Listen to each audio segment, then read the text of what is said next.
they'll have to review it. I'll only make it available to them like super early in the morning. some kind of reward for us participating on a Saturday. Is Amy here? I don't see it. Yes, she's there. Yeah, Amy's here. Hello, sir. How are you this morning?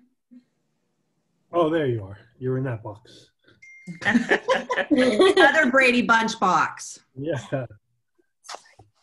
Well, Amy, I threw you a co-host too, so you and Tony, if you need to share. I will. Thank you. Appreciate that.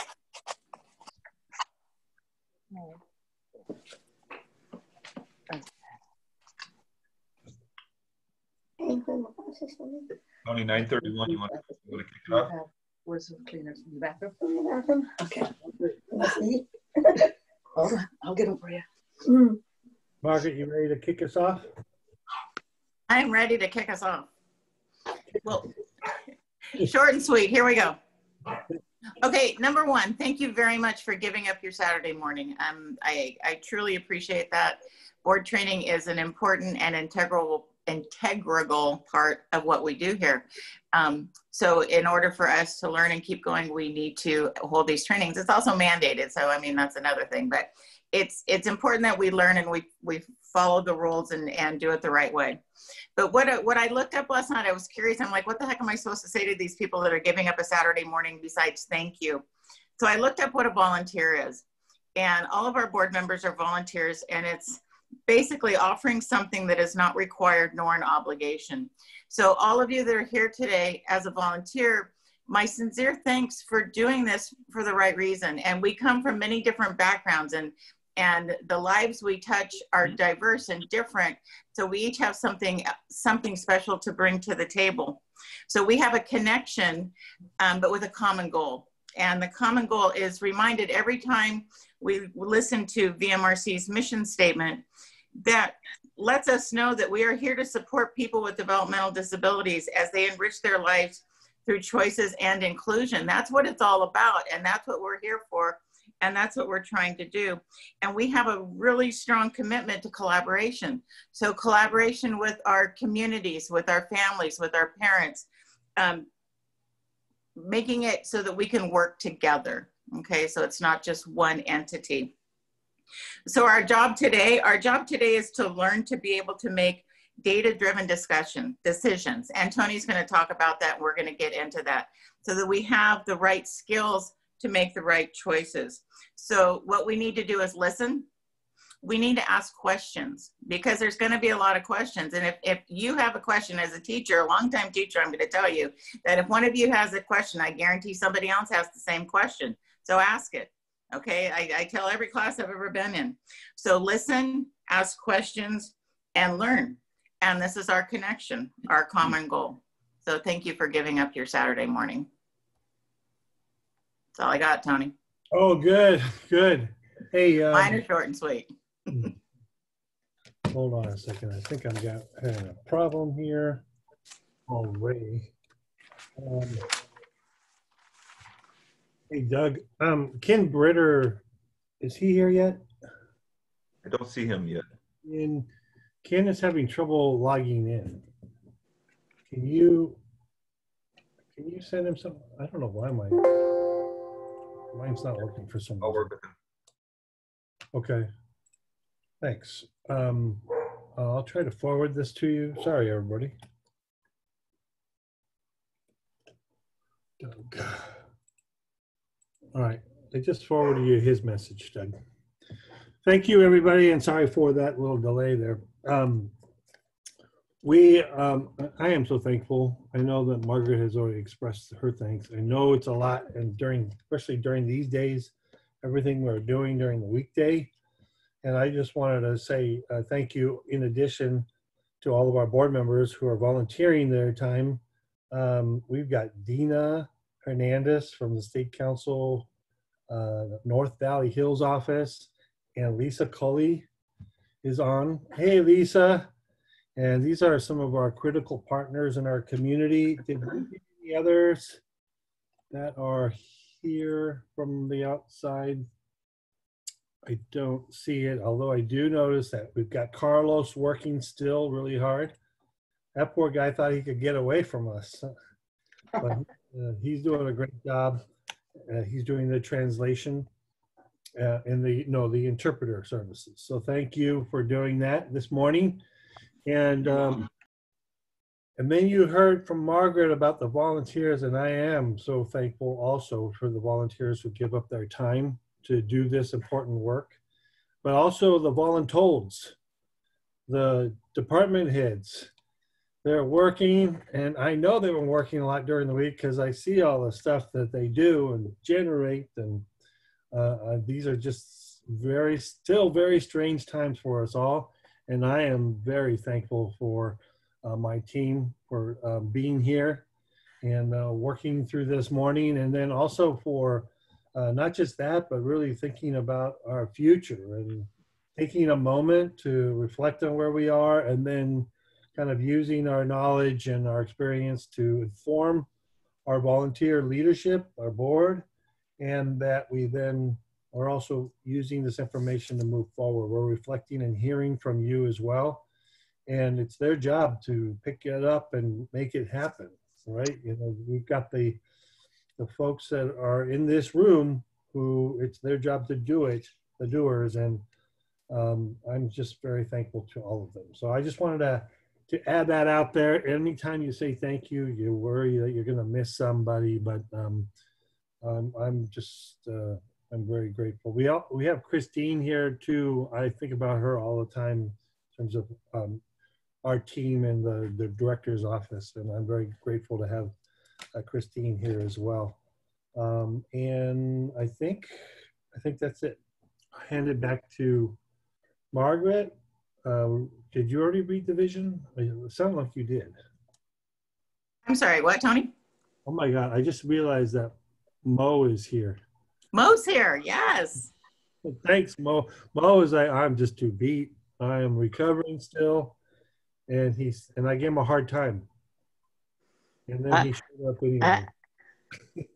After I read your message last night, I was like, let me get on just to make him happy. Mo, you stay as long as you can. Thank you. I'm sorry, Tony, what did you want me to do? Well, that was just a welcome, and maybe we do introductions. Absolutely.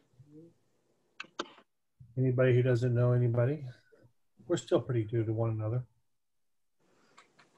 Cool. Well, I think everybody knows who I am, probably. My name is Margaret Hines. I'm super excited to be a part of this board. I think it's a wonderful group of people. And then I'll pass it on, just because of who I can see, I'll pass it on to Doug. So I think everybody knows me. They're probably sick of my emails and requests, but they're all because of Tony, just so you guys know. So Doug Bonet, I'm assistant to Tony Anderson, the executive director here at the Regional Center. If we're going in order, then I'm next, I guess. Amy Sullivan, Kinetic Flow. And thank you guys all for being here. I really appreciate it.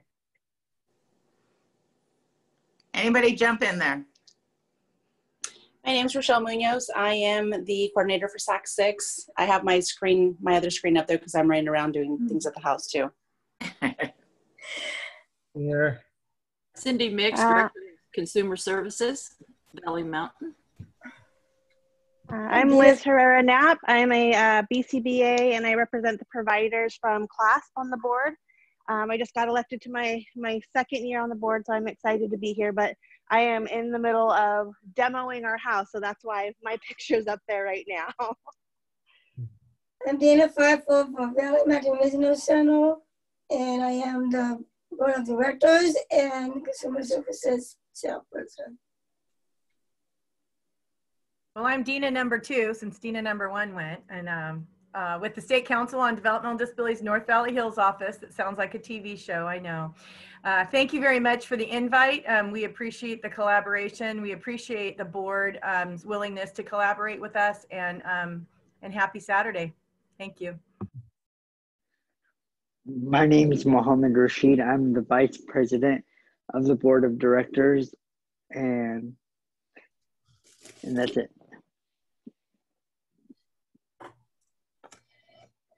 I guess I'll go. Good morning. This is Linda Mendoza. I'm one of the board members and I'm also the secretary to the board. Thank you. I'm Brian. Oh, I knew that was going to happen. I'm Brian Bennett. I'm the Assistant Director of Resource Development. Good morning, everyone.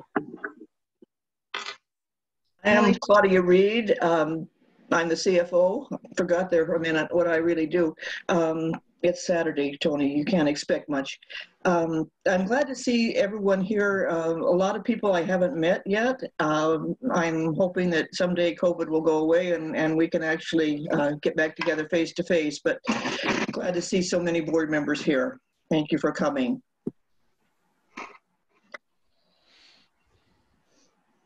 I'm Nicole Weiss, Assistant Director for Case Management at Valley Mountain.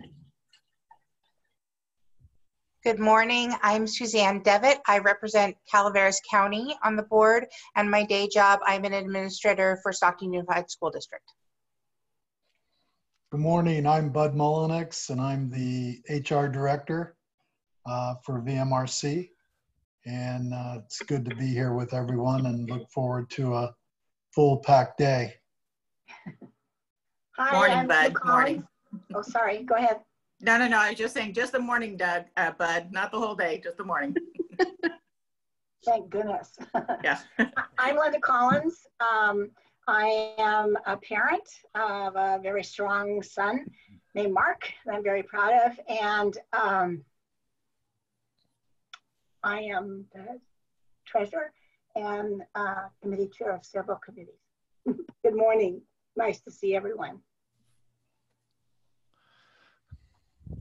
Hello, I'm Steve Russell. Oh, I'm sorry. I'm Steve Russell. I'm a board member from Amador County, where I also serve as the Amador County Superintendent of Schools. Good morning. I'm Christine Couch. I am the VMRC Compliance Manager. Good to be here with all of you. Hi, I'm Tina Vera, and I am a parent. I'm volunteering on the board. Good morning, Lisa Cully from the Family Resource Network, and I just want to echo Dina just to say thank you for inviting us to be involved in the project.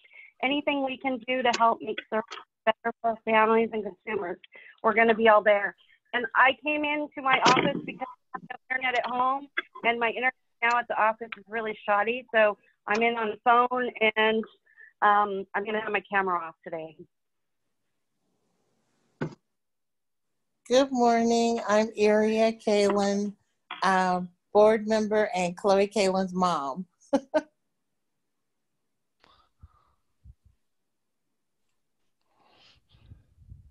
Anybody else? Hey, good morning. This is Ken Ritter, board member. You got on. Good. Having some computer troubles this morning, so I'm gonna just do the audio because I'm really kind of having some bandwidth issues. But Sam Numi is my son. He's a part of the co-vocational, so just really happy I was able to join today.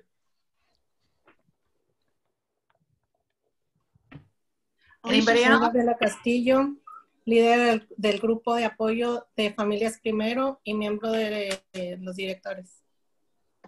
Hi, my name is Gabby Castillo. I am the leader for the Families First group up in Jamestown. And I am a member of the board. My name is Carlos Fernandez. I am the translator. I'm also an independent facilitator. Hello. Hi, I'm Anthony Owens. I'm one of the newer board members, and I'm just happy to be here.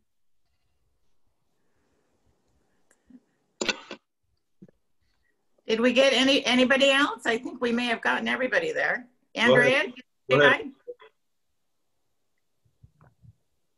There she is. Hi, Alicia Schott, board member and parent of consumer. Thanks, Doug. And Lori Smith, Dina's facilitator. Did Andreas check in? I see her picture, but I don't hear her. Hey. Hi. Yes. Hey, Andrea. Hey, Andrea. Hello, my dear. I think we got everybody, Margaret. Awesome. Well, thank you very, very much. Okay, Tony. Okay. Did we do the reading of the vision?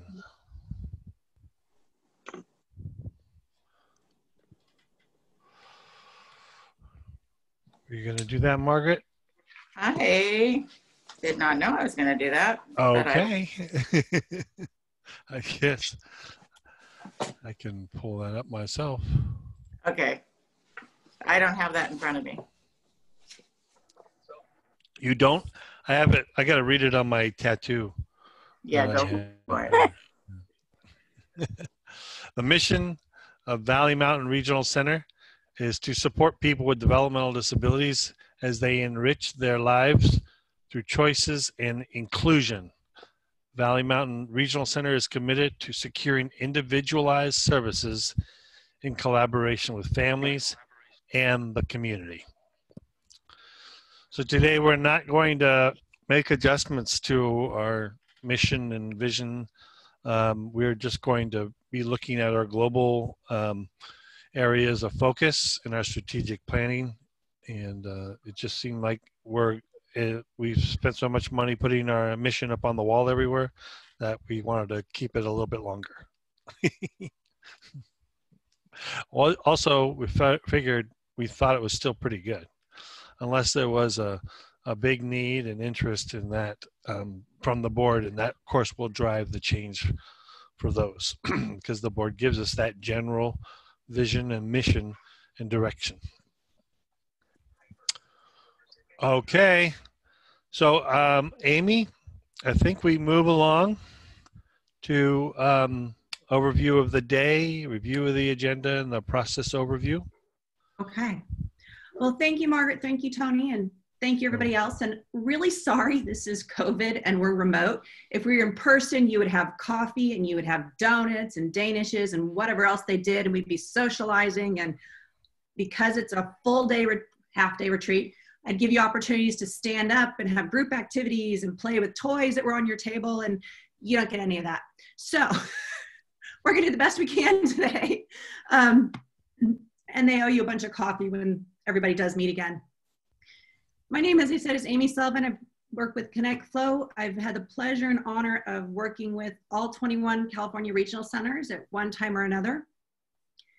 And today it's my pleasure to continue to support Valley Mountain Regional Center in taking intentional steps forward to full inclusion of life and choice and possibilities for those people that are served.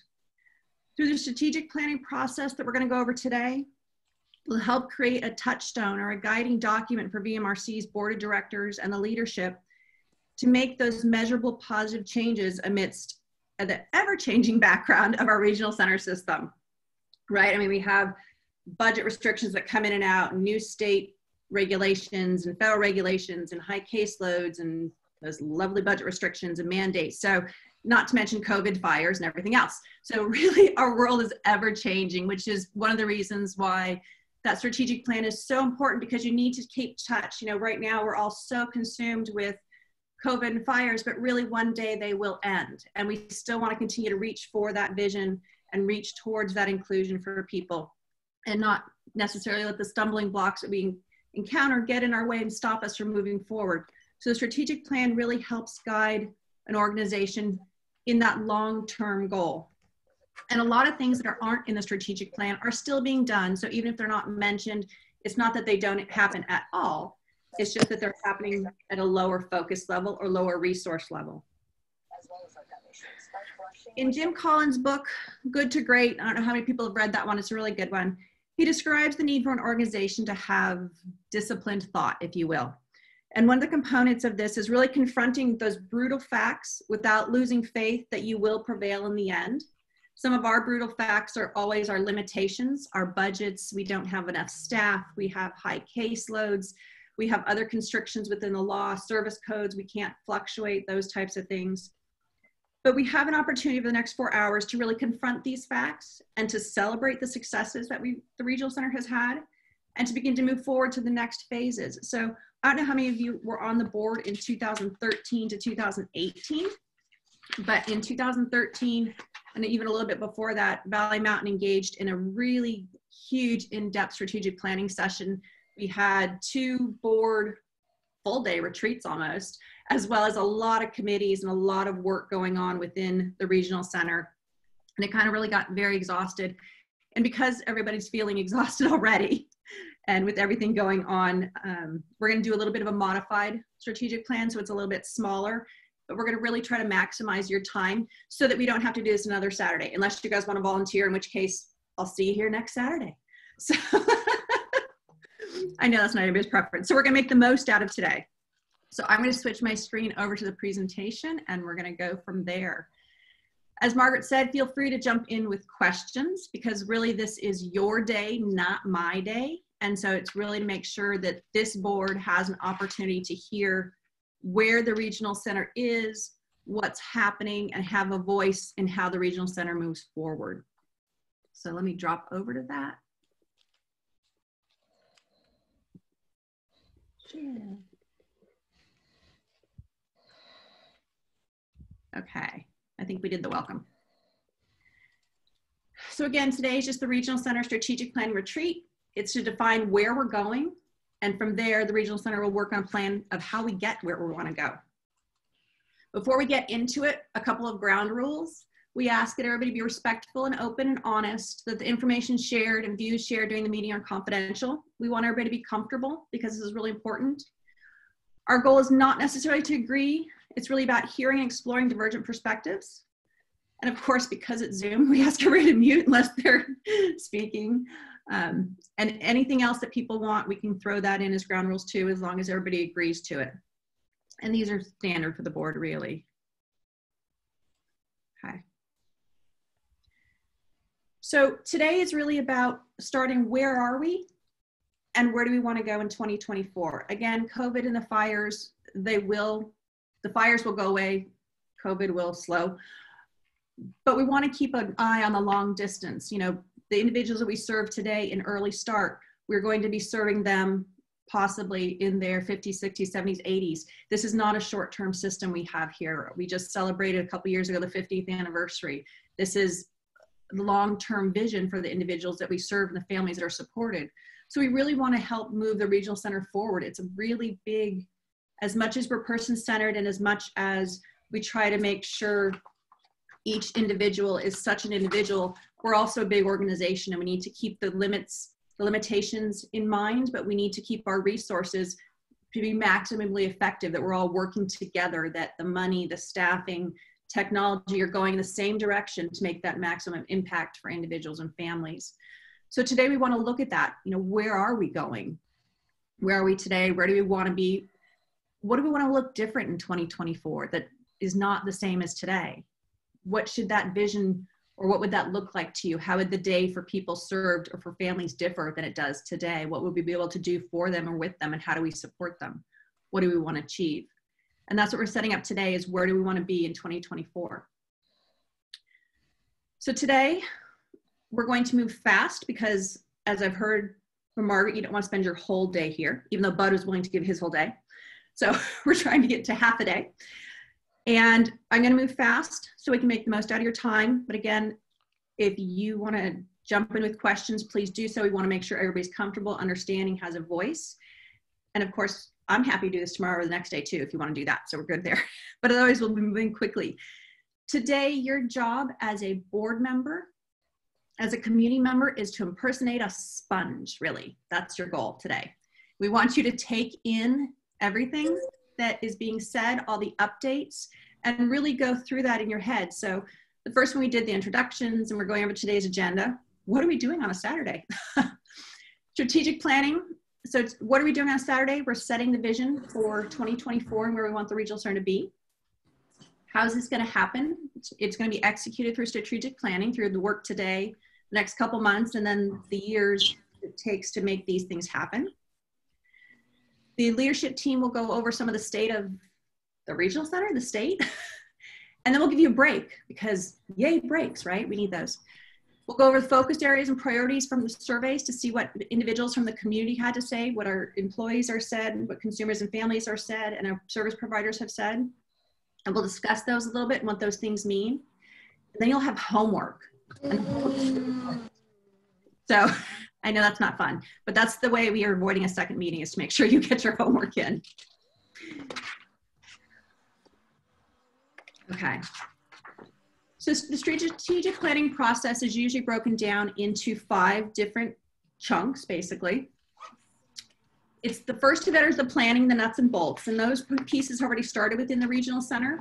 Those are deciding, for example, that we're doing a 3-year plan instead of a 5-year plan, and what the plan is going to look like.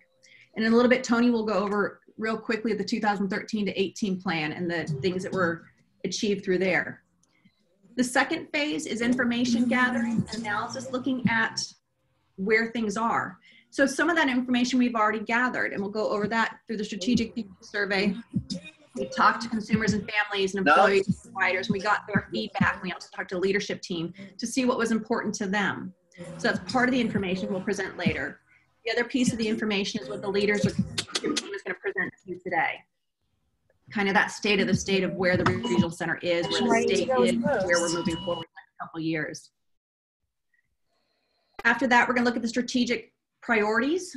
That's where your homework is going to be, is actually taking all that information in and telling us what you think. So after everything you've heard, everything you know, pulling from your experience, pulling from your knowledge, and the experts of everybody that presented to you, including the consumers and families, service providers, employees, and their voices that we're presenting, what do you believe are the most important things for the regional center to move forward with in the next 3 years? So that's going to be your homework. From there, the staff will be developing the action plans and present it back to the board for approval in a couple of months. And then from there, it's the communication of that plan to the community, to the families, to the staff, to make sure everybody's kind of aligned and moving forward together. And then evaluating how well that plan is working to make sure we're achieving the outcomes we want to achieve. Okay, that's, like I promised, really fast.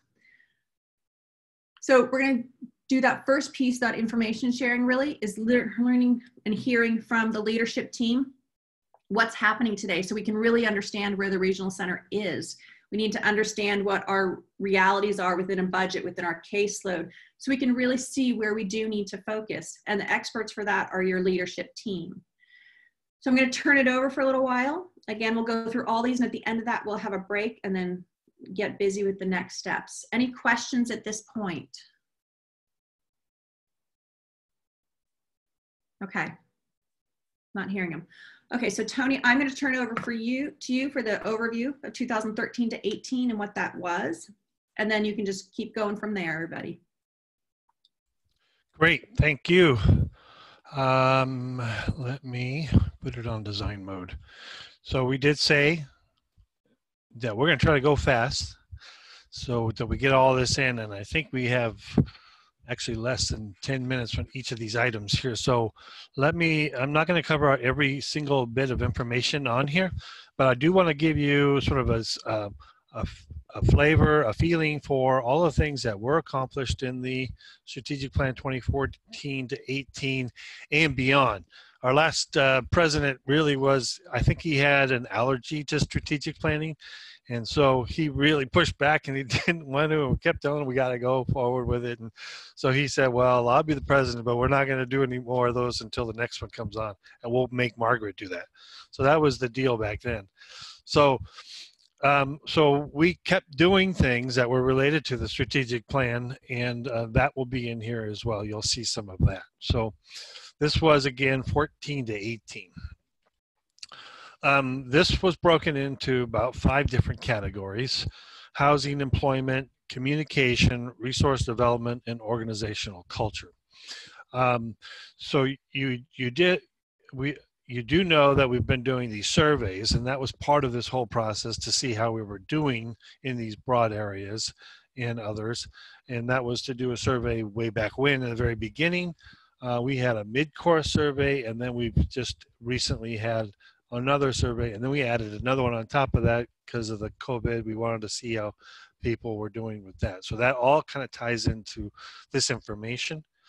They all had broad goal sort of statements. In the housing, it was VMRC will provide alternative housing models to better serve individuals with autism and those with complex behavioral and health support needs. And so that's sort of that was our overriding goal for housing. This is just kind of quickly, this 1819 doesn't mean that we started in the year 1819. It's the year 2018 to 2019, or 1918. Like you know what I'm saying, 2018 to 2019. Anyway, the community resource development plan. You can see in here that we had created some additional services here that we had that were in line with that goal. They were called enhanced behavioral support homes, and then again continued with enhanced, that was for children, and then we did for adults as well. And they are that a lot of that work is ongoing. CPP and CDRP and development. These are some newer things that we're working on. You may hear about that in some of the presentation, so I won't cover that. But when you hear about them, you'll see that they are connected to these goals that we have. And then these are more that are in progress here related to the development of housings for special needs, people with complex needs and special health needs. So this is sort of a listing. You'll get a copy of this as we and when we're done here, and then we'll also use this for some of the other department heads if they want to reference them when they cover some of their topics. Employment was a big area for us. Remember that, again, this started in 2014, so we're going to cover the things that were added in addition to what we normally would have been doing. So Valley Mountain Regional Center will expand job opportunities to enrich lives and empower individuals. So focusing on work, we now have 7 supported employment vendors providing supports for individuals and groups. 4 vendors offer support for internships. This is a new idea since that very beginning. And 8-day programs are offering paid employment jobs for skill development. So those are things that happen because of the strategic plan. And then just kind of quickly, 70 consumers working in group settings through supported employment vendors. This is more than before. This is an increase. And then 127 consumers working in individual jobs. 7 consumers have completed their internships. These internships are to then move into hopefully getting that job there, or at least having the skill to get a similar job somewhere else. And then we had an increase each year. We wanted to continue to increase on competitive integrated employment payments. So, and then incentive payments are given to vendors for placing and retention of consumers in jobs. So this is another area, and it's a new policy area statewide as well. So payments are made after 30 days, 6 months, and 12 months. And these are all done as incentives to help people get jobs. So how did we do here? 22 new consumers in the first year, 51 the next, 40 consumers to date in 1920. Tony? And then we're going to continue on. Tony, yes. I didn't want to interrupt. We're still seeing just the main page from the slideshow. It's not advancing on with you. Just FYI. It's not advancing on. Oh my gosh. Well, I'm seeing it nicely. Okay, let me catch you up. You must be on this other screen here. Hold on. Thanks for the stoppage there. You see this moving around? Yeah. All right. Yeah, now it's on employment, so yeah. I wonder why it's not doing it. When I went to the presentation style, it moved to another screen, I guess. Anyway, I'll just work off of this screen then. Another big area for us was communication. So you're seeing that communication? consistent and reliable communication and access to information, enhances relationships among Valley Mountain Regional Center staff, the individuals we serve, and the families and the providers. And that will contribute to high quality services and increase satisfaction. So communication on these different levels. What we had written as our goal is that Valley Mountain Regional Center will improve the quality, frequency, and methods of communication so that staff, individuals served, families, and providers feel supported and have access to consistent, relevant information. So at the time, that was something that had come up in the surveys and the gathering of information as a problem area for the organization. So a lot of different things have occurred for the organization to try to address them. So we did, we've had quarterly meetings, we've had, there's so many additional infrastructure things we did. We had an inside exchange for communication for internally for the staff. We have announcements for the staff and their recognitions. We've done a lot of different things on this platform. That's an inside communication program for our staff, and we've added things like new employee bios and blogs, things of that nature. So there's actually a lot of work going on there. We began a newsletter during that time, and that has continued throughout. There's a mention in here about we've stopped the newsletter for now because we've moved into the need for more continuous communications. These newsletters were quarterly, well, twice a year actually. They were twice a year, and now we're communicating through a different type of a newsletter. It's called the Health Advisory, and we're doing that every week because there's just so much information that people need and so much change happening. So, we'll maybe one day we'll be able to go back to that, but at least for now, we're really on it, and we've been getting out 30 consecutive weeks of Health Advisory, and we're doing that with our partners as well. Website has a lot of work with it. When it continues, and we're now at the point where Doug and I manage most of the website, but we also have others in the organization who can contribute and put things up and update their sites as well. And Constant Contact is a big communication tool for us, and we have others in the organization, various people who now use that and that can send people out. And we have a list now of around 10,000 people. Very important in the communication side. Social media was a tool that was started back then.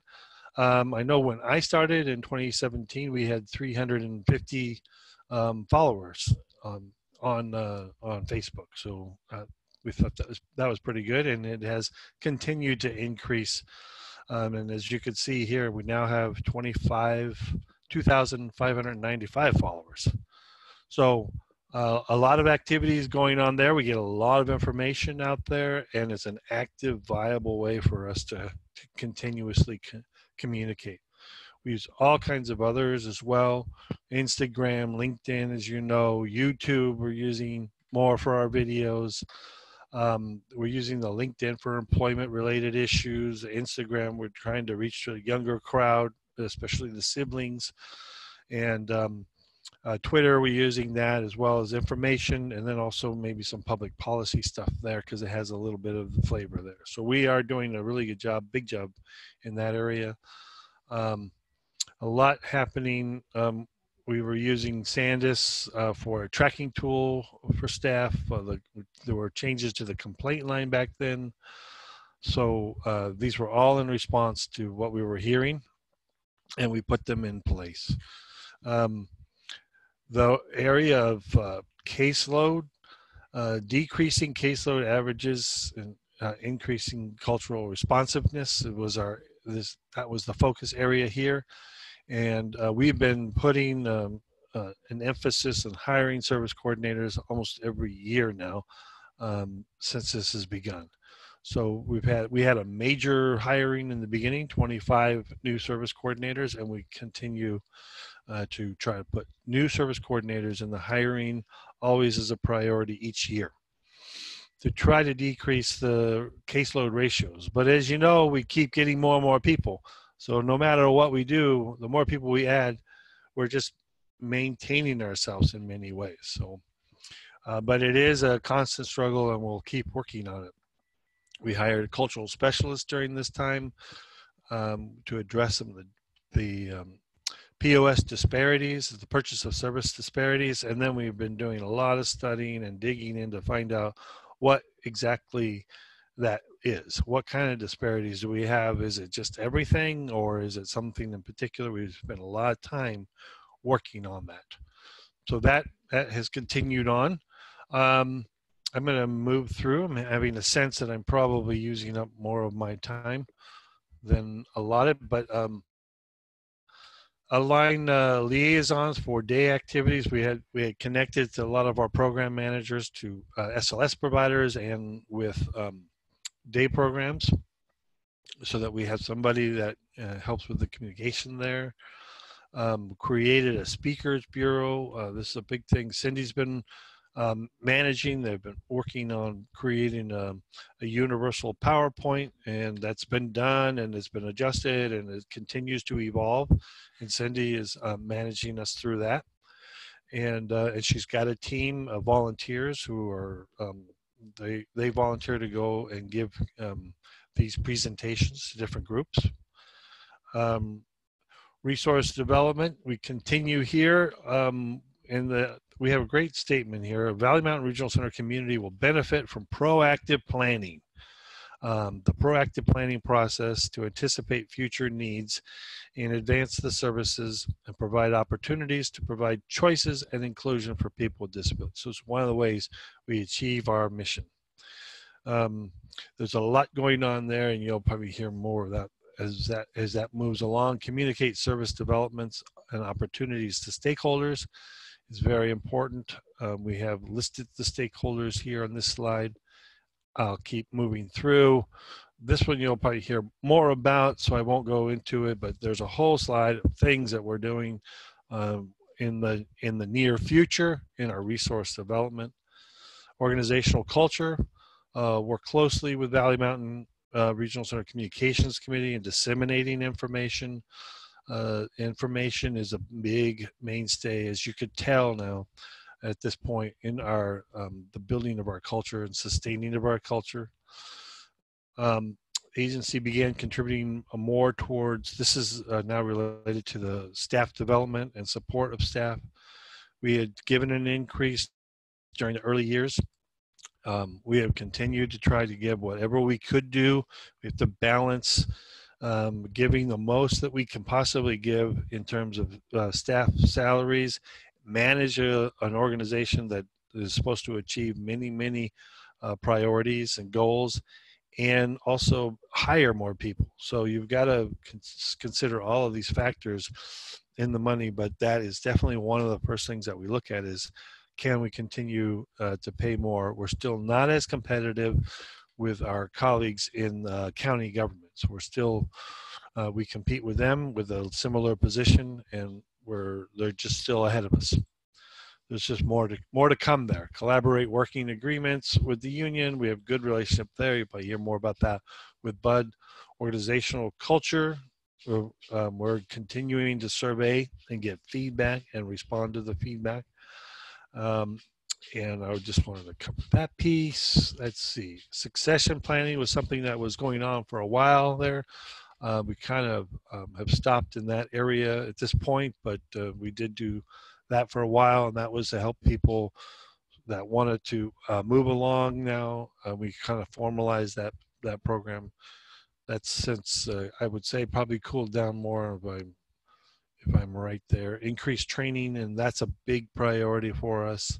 Some of the new things that we did was we added a training professional, training manager, and we really want to build up our LMS program. And we have a training plan that was created by a workforce training committee. So the new manager will implement that. Human resource strategies, you'll hear about that.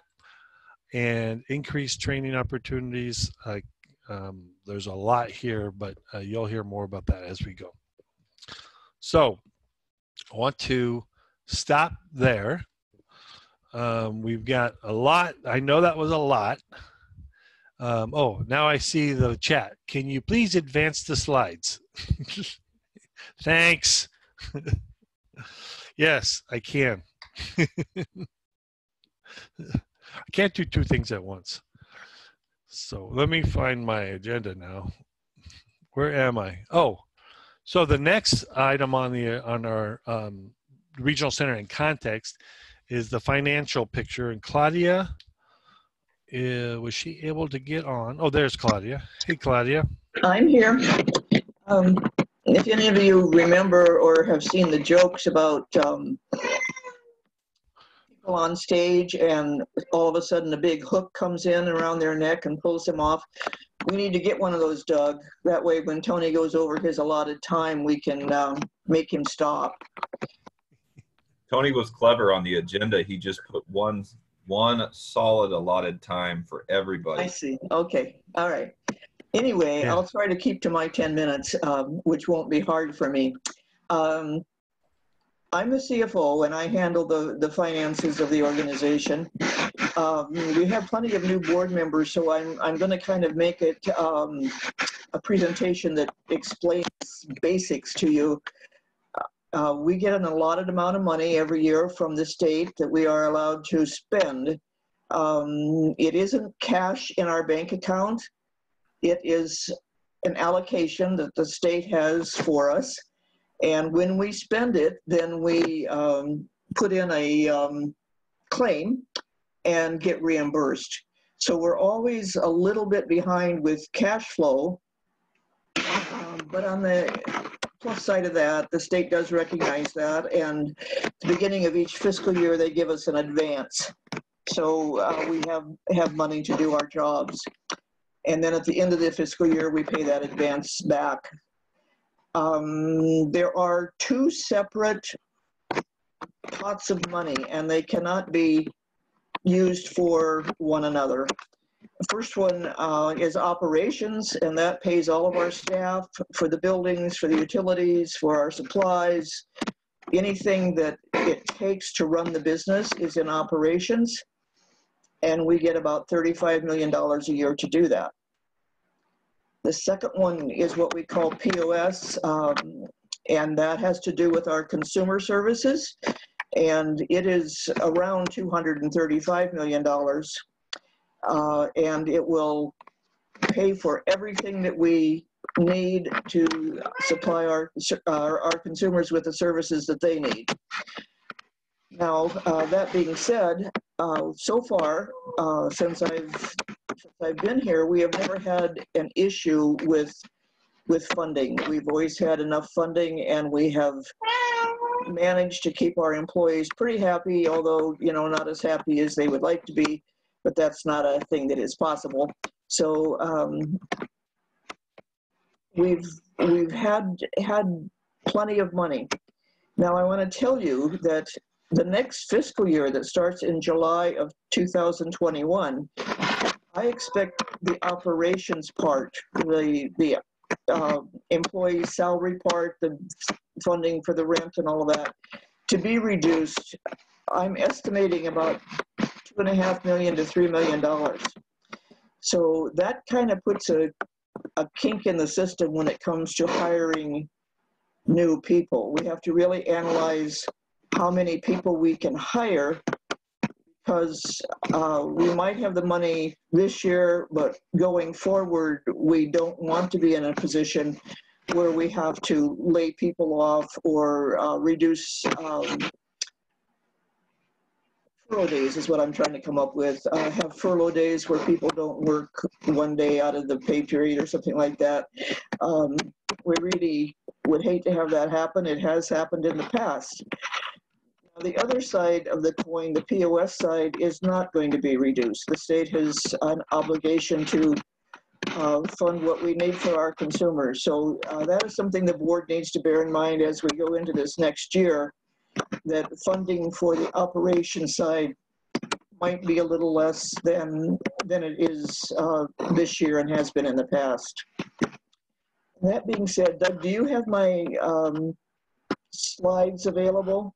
I had my financial analyst put together some slides so that the board can see how our US money is spent and how, I think you have to go to the very first tab, Doug, to start. There we go. This shows us total POS expenditures, and it is for about an 18-month period. So in general, if you did a trend line through there, you'd see that it is increasing. We are spending more money on our consumers. That, you know, it has several factors. We have more consumers.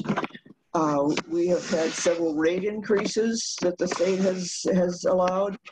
And then in addition to that, we have people that are getting more services. The program, what's its name, Tony? Give me a hint here, Tony. The self-determination money is a new program that is just rolling out. I think we're in the third year of it, kind of on a trial basis. Hey, Claudia? Yes. Claudia? Yes. Can I interrupt for a second? You're getting some kind of a scratchy background. You might be touching something on your desk, and Okay. whatever it's touching is getting into our ears. Oh, all right. I'll keep my hands off my screen. Maybe I was holding onto the screen. See if that helps. Oh, that's really good. You might hear a meow, but just ignore that. Yeah, we like that. That sounds good. Okay. Anyway, enough said about that. We are increasing POS, and the state is funding POS. Okay, Doug, go to the next one. The top 10. This is the top 10 total expenditure types that we are spending money for, and you can see it's not a significant increase except for the blue line up there, which is the residential services, and that's our biggest expenditure, and it also has increased because of rate increases primarily that the homes got. And also, we do put out new homes every once in a while, so that can increase. The other thing, the yellow line there that has a peak and then it comes back down, that's respite, and it is increasing kind of slowly, and then all of a sudden it jumped up, but it has reduced some. The state lifted the cap on respite some time ago, and we've had much greater demand for that service than we had in the past. Okay, Doug, next slide, if you would. These are service groups like clinical, transportation, early start, other, and I never remember what's in other, and everyone always asks. Anyway, the basic idea here is that, you know, they're all increasing slightly, some more than others, and some pretty flat. And that's just what we have. We have increase due to the COVID because we had to reassess services, and there are more of some particular types of services that were needed. Other particular types of services kind of went down, but we continued to pay them. So these slides won't show the decrease in, say, like day programs, because in order to maintain those businesses on a going forward basis, the state decided that it would be best to continue to pay them and keep them in business, because eventually we're going to need those services back, and don't want to be in a situation where there's nothing left out there. We can go through these, or we can send them to you, but there aren't any real financial issues that we can't manage. And the biggest, oops, I'm doing it again, I'm sorry. The biggest item that we have to keep in mind for next year is the reduction in operations, and that will that will be significant for us. We will have to do some real planning and maybe some belt tightening. I'm hoping not. I'm hoping that we don't hire more people than we can handle with next year's budget. So that's kind of the forecast and where we're at. Things continue to, thanks Doug, things continue to move along. I've got a great staff that I work with, and I'm pleased with them. If any of you ever want to talk to me individually, go ahead and give me a call. My cell number is 209-663-1145. So that's it, Tony, unless you have some questions for me. Great. No, but what I wanted to see if anybody else had questions, and then we've sort of alerted all of our department heads to be ready to answer any of your questions you might have. Because Claudia could tell you where how fast the dollars are coming in or leaving, but why? That's sort of our department heads who could tell you their insights into that. So if you have any questions on the finances that you're seeing? I would like to say a very special thank you to Claudia. As the treasurer of this board, I feel like it's my responsibility to kind of understand all those figures, and it can be a little overwhelming. And Claudia makes sense for me, and I really appreciate that. And I appreciate how she and her staff are so accountable. I ask some pretty silly questions or demanding questions, and she's always right there to answer them. And I just want to say how much I appreciate you, Claudia, and the staff. And thank you, Linda. Thank you for an outstanding job. Thank you. Linda is the president of my fan club. Anyone else can join.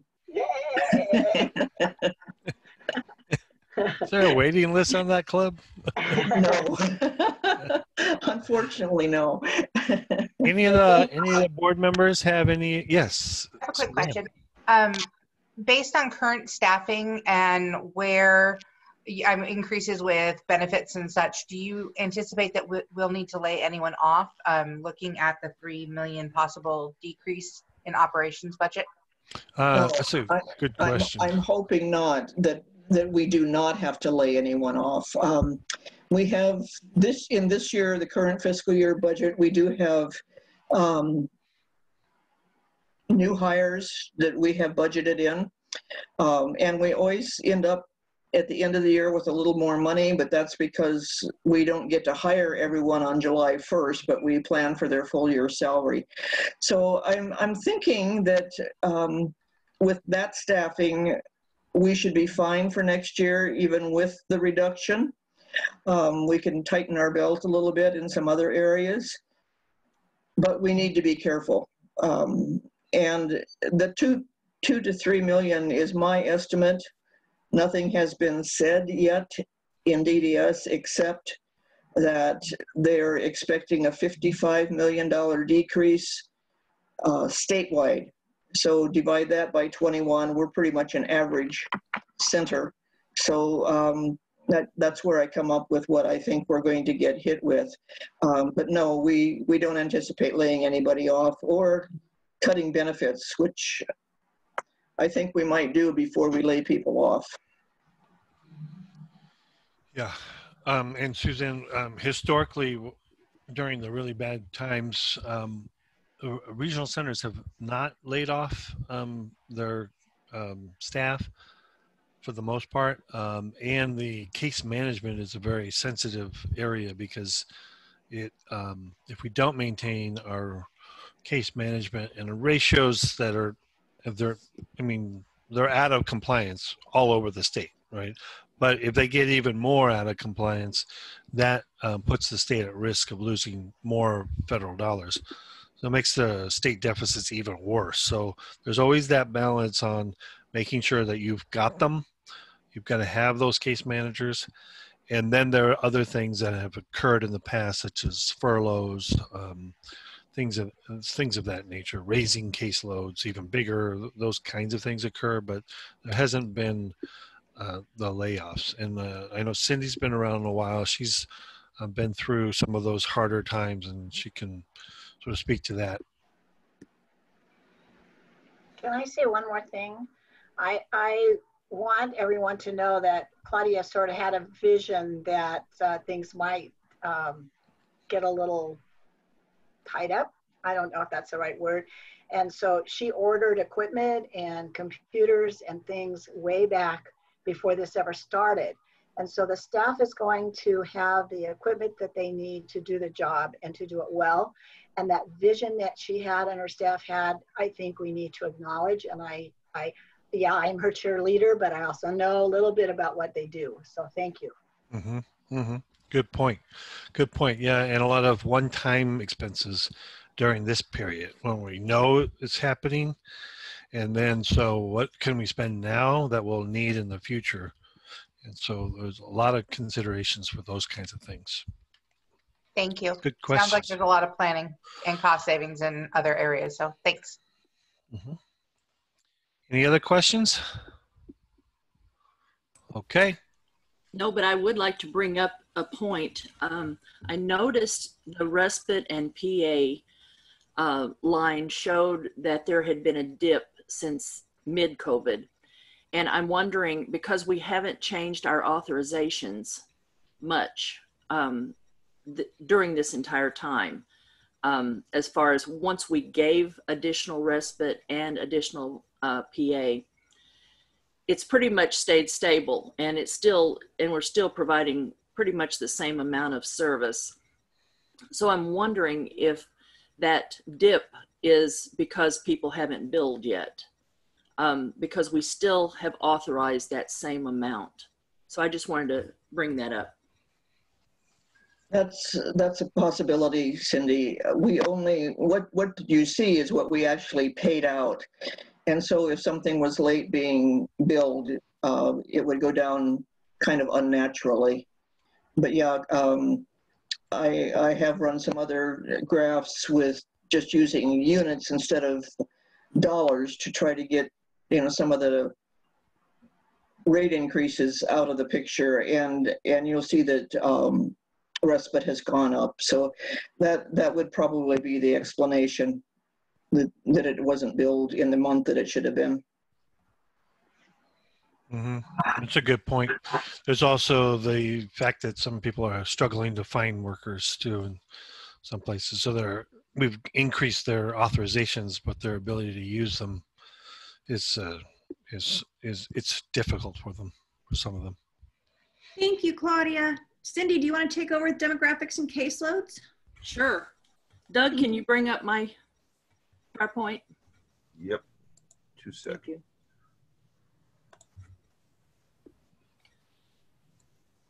Okay, we're going to talk about the demographics and trends for case management that we're noticing.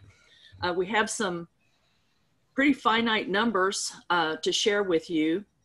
In this second slide there, we want to talk about the makeup of case management staff. Give me a sec, Cindy, it's loading here. Okay.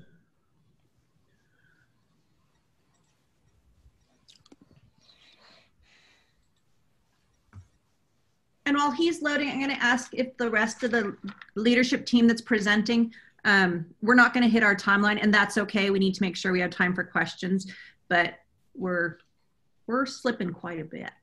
Okay, I'll try to make it fast. Thank you. Thank you. So we have 17 teams right now. And that's including the new adolescent team that we just added.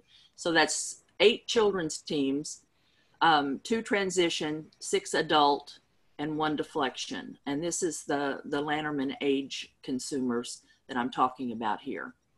And our staffing involves program managers for each team, a senior service coordinator for each team, and then numerous service coordinators in our OT staff as well.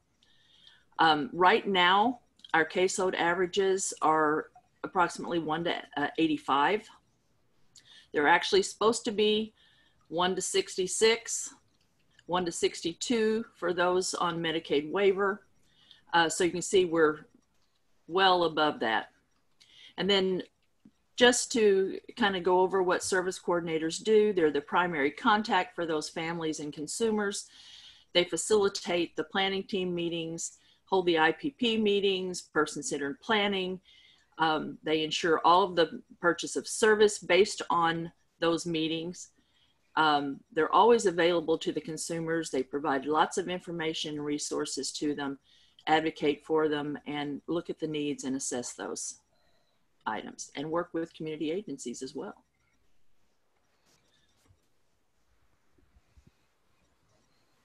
So our caseload ratios, I'd mentioned that earlier. Right now it's about 1 to 85. And you can notice I have the different teams, we have them coded over on the left-hand side. And you can see the number of consumers on each team divided by the number of staff, and that 0.5 is a team leader. They carry half caseloads because they're also in charge of training new staff and covering caseloads that are uncovered due to someone leaving the team. We don't count the deflection numbers in that average, but you can see we've got some teams look pretty good, but we've got one team here, 1 to 124. And that's because we still need to backfill some positions. But overall, 1 to 85 is the average. Next.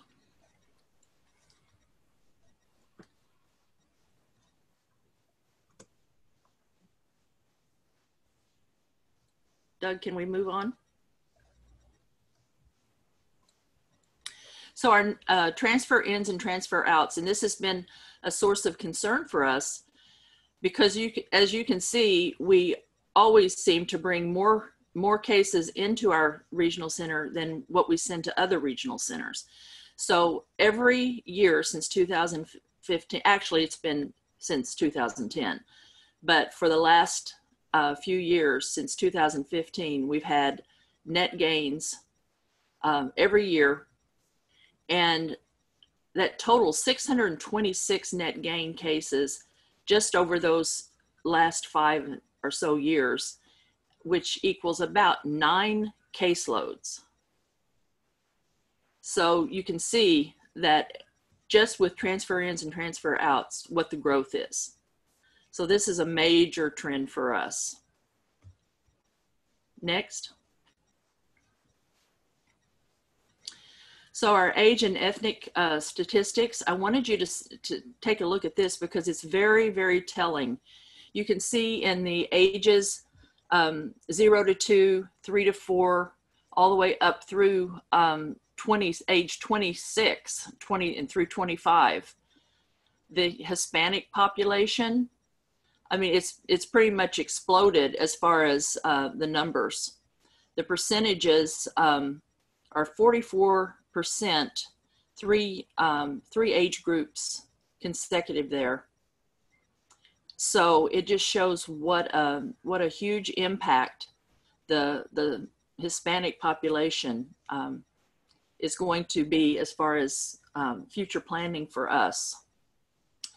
And in comparison, you'll notice that the white population after the age of 25 goes down dramatically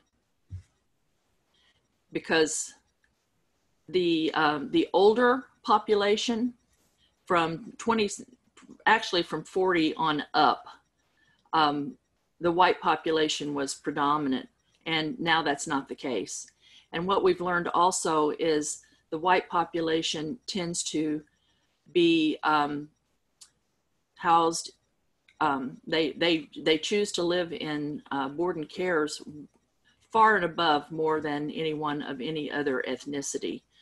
So it looks as though, in our estimation, that people are looking for other types of services once they get to a certain age and once they hit that adulthood. So you can see what a difference. It looks like things are just flip-flopping there. It's exactly opposite of what it what it was just a few years ago. Our next slide. So here's our county breakdowns. Of course, we have more in San Joaquin County. It's a more populous county, but 56, almost 57% in San Joaquin, Stanislaus 35.5, and then our mountain counties make up 7%. And then we do have a few people who are living out of state or out of our county at this time that we're covering. Next. And this shows a breakdown of who we serve by diagnosis. And the intellectual disability is the top at the top right now at 37% and autism at 34%. But just a few years ago, autism was in the 20s. So it's really increased, and it continues to increase. And so we're seeing more and more younger Hispanic with autism seems to be the major trend that we're noticing. And then epilepsy, 12%, CP 9, and 5% for the other. Now the age and gender, this is a little bit different breakdown than what I showed you before, but you can see 6 to 21 years of age is far above the most, but 0 to 21 is at 62% of our entire population. And then 64% male and 36% female make up our clientele. Next. And then the ethnicity, we talked a little bit about that, but this is the breakdown.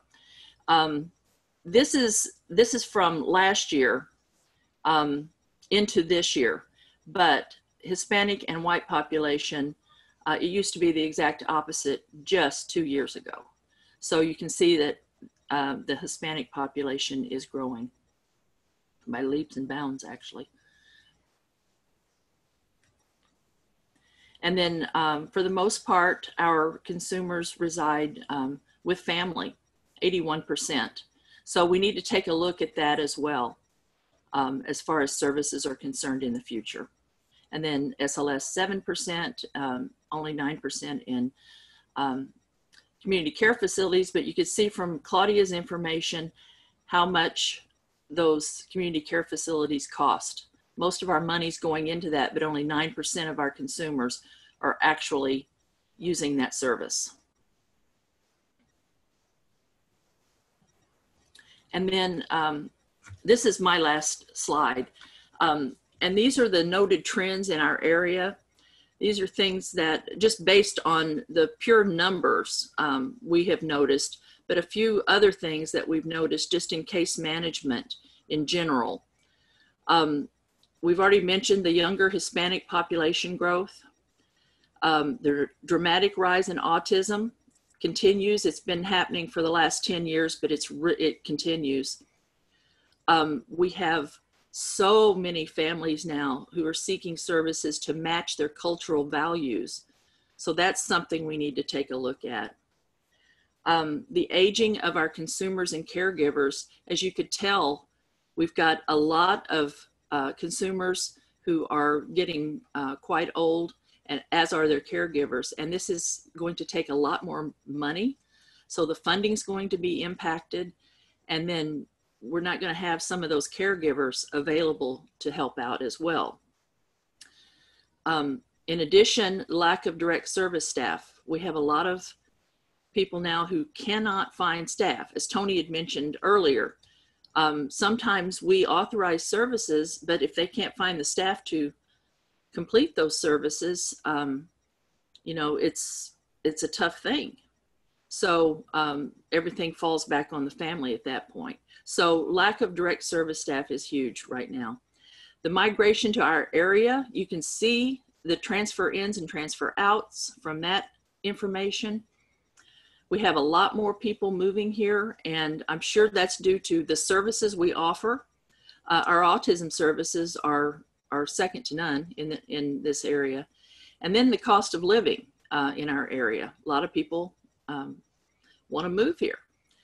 And then, but yet we also have a high cost of housing and labor costs when it comes to someone living on SSI and needing to fund rent. And then the labor costs for the direct service staff, for all of our programs has increased, so that's affecting services as well. The rates and salaries are not as competitive in our area and in this industry in general, so that's an issue that we're looking at. Access to healthcare is lacking at times in our area, and sometimes the access is due to limited information that our consumers have, or their caregivers not being as involved as they could or should be. And then expectation and need for different types of services. Right now, I think that the expectations are pretty sky high as to what we can provide sometimes, and we don't have the vendors to provide those needed services. So that's difficult for us. And then we're noticing crisis level services needed for the younger. I mean, it's getting to a point now, 6 and 7-year-olds, we're having such behavior issues that we need crisis level services. So that has increased dramatically over the last 5 to 10 years. Intensive level of school placements, we've noticed that a lot of our consumers who are very behavioral don't even qualify to be in a regular school setting, and they need a non-public school. We don't have the non-public schools needed in this area to equip the needs. And then other things we talked about were COVID burnout, which is hopefully temporary, but it's happening right now and really affecting us, and the need for mental health services. So those are the major trends that we've noticed based on the numbers and just experience.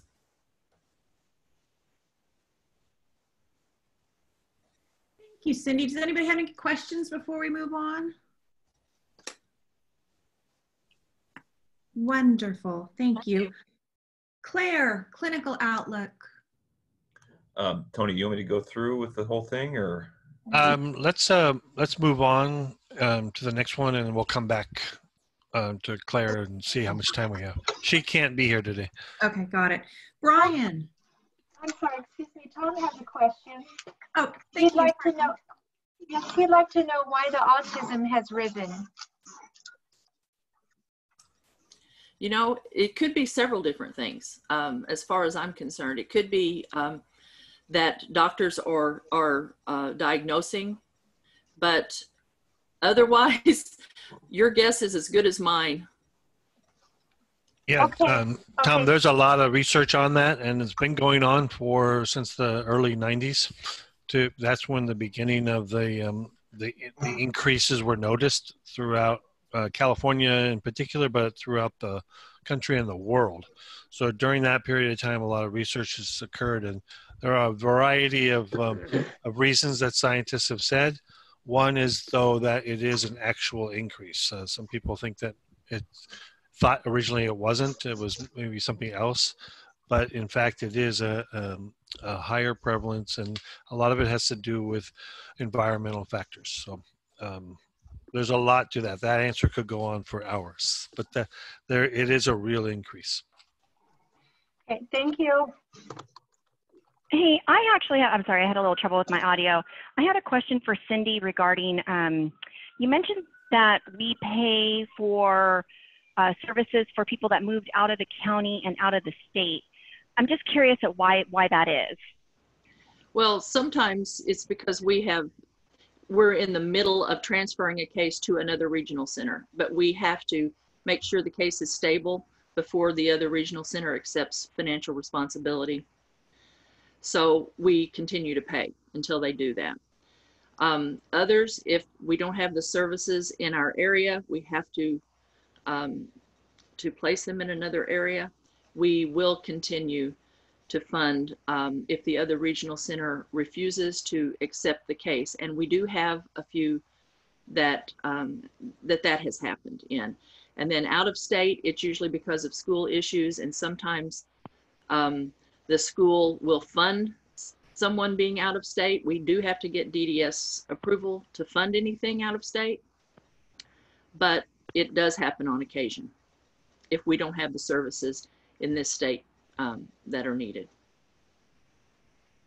So that's pretty much most of the reasons. Okay, thank you. Okay, you guys ready for me? Okay, so Tony's asked me to talk about some of the trends and how we can kind of anticipate the future in terms of resource development. So I've included some of the projects we're currently working on the slides, but I think for time purposes, I'll just talk and I'll reference those slides, but I don't know that we need to go through every one. So we're finishing up a couple of CPP projects. CPP, if you hear that, just think of those projects as having DDS and state money with them. So those are the projects that we're given money to give to the person developing the project. So DDS gives us a certain amount to assist somebody with finding the physical property of the home, and then there's another pot of money set aside for that person to get the home licensed, renovated, train their staff, etc. So the future of resource development, at least in the next couple of years, I'm thinking that we're not going to have those projects. We're not going to be given as much money. We don't know what the cut will look like, but I think it'd be foolish to think that we'd continue receiving, several hundreds of thousands of dollars per project moving forward. So the future for me and for those involved in resource development, the first thing I wrote down on my notes was work harder. So that will be the future, is to work harder and be very mindful of that lack of that safety net in terms of money. So I think that means that we need to get more creative with our existing providers, and we need to continue to engage the community. Cindy mentioned the cultural needs of the persons we provide services for, and so it's funny, Cindy, you must have been reading my notes. I'm just going to kind of read my bullet points. We'll need to work with our community partners as we do now, but continue to do that so we understand better how the services should look based on those cultural differences as we move forward. And I think we do a good job of that now, but I think we can do better, continue to do better, to listen to what the needs are of the community instead of modeling the services out of just kind of from a regulatory point of view. So that's easier said than done. I realize that, but that's definitely part of the future for us.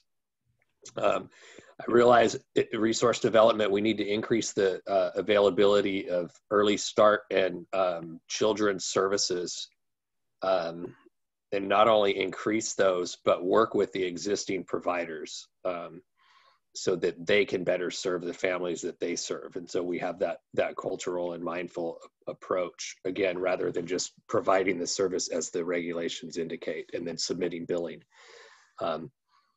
So I mentioned the lack of funds moving forward. I think we have to operate with even more fiscal conservatism than we have before. And then that really means we have to increase our safety net. We can't rely on the development of these larger projects. We have to get creative with what we have. On the slide, there's a reference to one of our enhanced behavior support homes for children. And we're also working on what's called a community crisis home for children. But keep in mind, each of those homes only have 4 beds. So we're talking about 5 counties of children with significant behavioral needs that, we've already allotted for this particular EBSH for children. The 4 have already been identified, which is great for them and their families. But again, it's only 4 beds. The community crisis home is also 4 beds. So while it's nice to have, it's just a real drop in the bucket in terms of what we need. So like I said, we can't anticipate having multiple projects like this. So we're going to have to get creative with what we have. Lastly, we need to really evaluate our existing providers to make sure we have some sustainability of services, because as the system evolves, sometimes the rates don't evolve as they should. And so just like the community at large who is in a position that they're working hard, but you know, we're not selling things to where we can go to Tony and Claudia and say, hey, we had a good quarter, let's give us all raises. It doesn't work like that. And so for many of our providers, that's not an option either. So the downfall is that of any business owners, they start to cut corners. And those corners they cut, we don't want it to affect consumer care, obviously. So we have to really be mindful of those, and I'm speaking mostly of residential providers, the level 2 and level 3 homes that are seeing significantly underpaid in the grand scheme of things. We also need to be mindful of training opportunities and use those training opportunities from outside sources to educate us as leaders and our staff.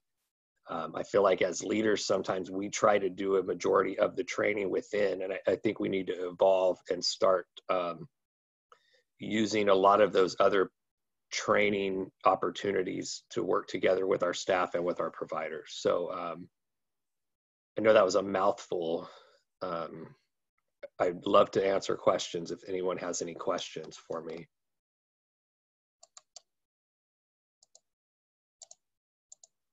And if you think of a question later, I also am always available. My phone or email, I'll put my email in the chat here. I do have a question. You mentioned, you did mention that you want to make sure the quality of care is provided for these homes. Are they audited, for the protection of the consumer? Yeah, so we do have, and again, this is, that would be the quality assurance area that maybe Nicole would speak about.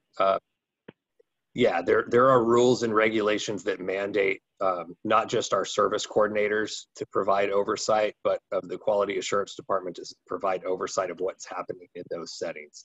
And as an agency, I feel like we've been very good and consistent in those areas in terms of monitoring. So there are absolutely some rules in place, and maybe in a different setting or another meeting, we can kind of make that available for you guys to see what that is, what that includes from each department. Does that answer your question a little bit, Tina?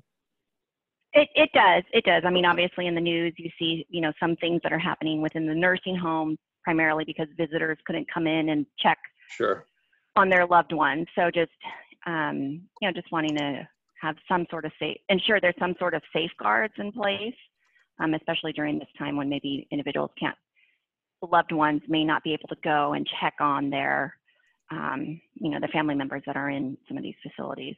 Yeah, absolutely.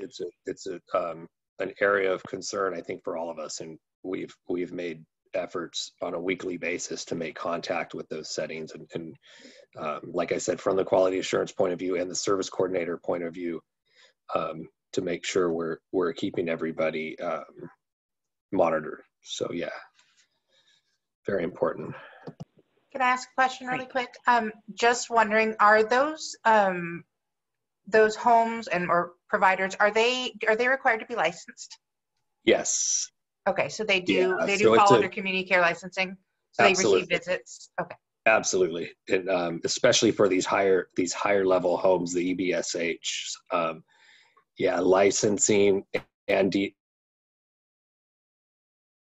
it's yes, it's a really well thought out plan. As a matter of fact, this is kind of going off topic, but we're posting the position very soon for a BCBA. So part of the regulations for the EBSH home and the community crisis home requires that the regional center has a BCBA of record, an employee of the regional center that participates in the monitoring of those services. And so, yeah, they are absolutely licensed. Thanks, Suzanne. You might tell them what BCBA stands for, Brian, because I didn't know until we started to discuss this position. Liz, can you tell us? So yeah, so a BCBA is a board certified behavior analyst. If you want to know more, I can go into detail, but that's what it stands for. Thank you. Thank you, Brian. Any other questions for Brian? Okay, Bud, it's your show. Okay, and I'll try to be quick to make up time. Doug, can you pull up that one slide for me? If not, I'll just talk. No, I get it for you right here. Thank you, sir.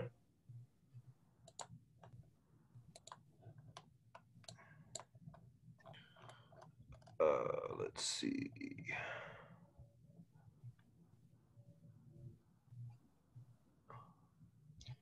Well, Doug's looking for that. Basically, from an HR strategy, HR is probably one of the few departments that your goal, your strategy, and your results are almost all driven around a set of skills and behaviors and processes that need to occur.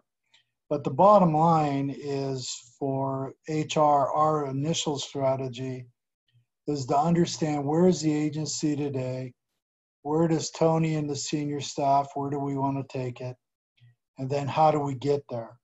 And then the HR, our main focus is how do we help get there and move the agency forward from a human aspect, from the staffing aspect. So in my 30 years of doing this in VMRC, as well as outside, it's primarily been the main thing. There's some set things. First one is hiring. And along with hiring is also being able to retain. A lot of times companies, they focus on hiring, but they don't focus on doing those things that they need to in order to keep people, and then the turnover rate is high. So for us, a lot of focus on hiring, trying to bring in the right people, trying to make sure we have a good onboarding, we have continuous training programs, and then maintaining the staff within the agency. So, you know, you might ask, well, how do you, it's a big cup to drink out of, and it is, right? Because people stay with the company because they love what they're doing, but it's also compensation, benefits, work-life balance, it's succession, you know, career development. There's a lot of those things that are involved, and that's where HR, we play a really big part of it. We've been doing a lot of focusing on the training, as Tony mentioned. We put in place an instructional design and training manager. We've been doing a lot of work there. We've got the LMS going. We're looking at right now our HRS, which is Paylocity.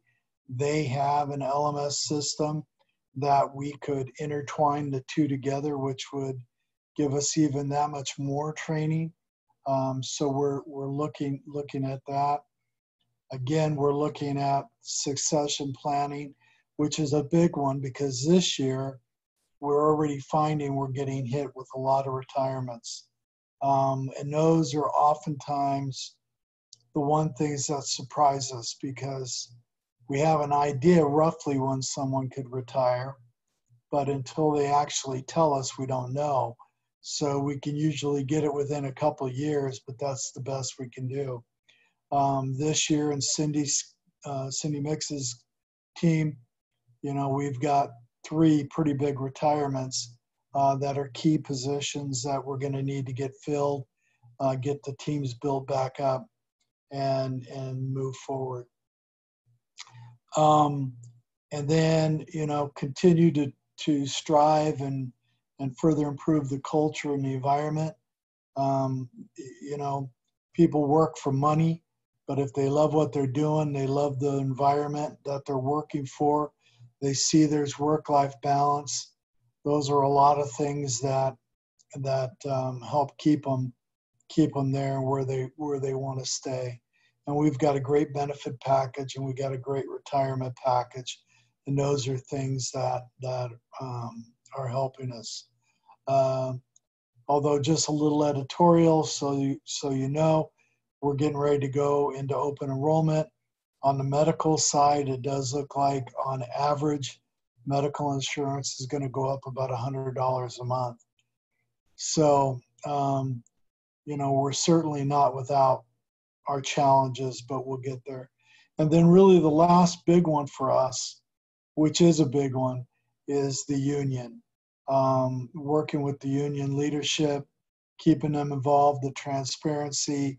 You know, people have different opinions of unions. They can be difficult. At the same time, they can also be very beneficial to help a company. So Tony, myself, Cindy Mix, over the last few years have worked hard to help build, you know, build up that credibility with the union. And so I continue to see that, you know, moving forward. This year we have a wage and benefit opener.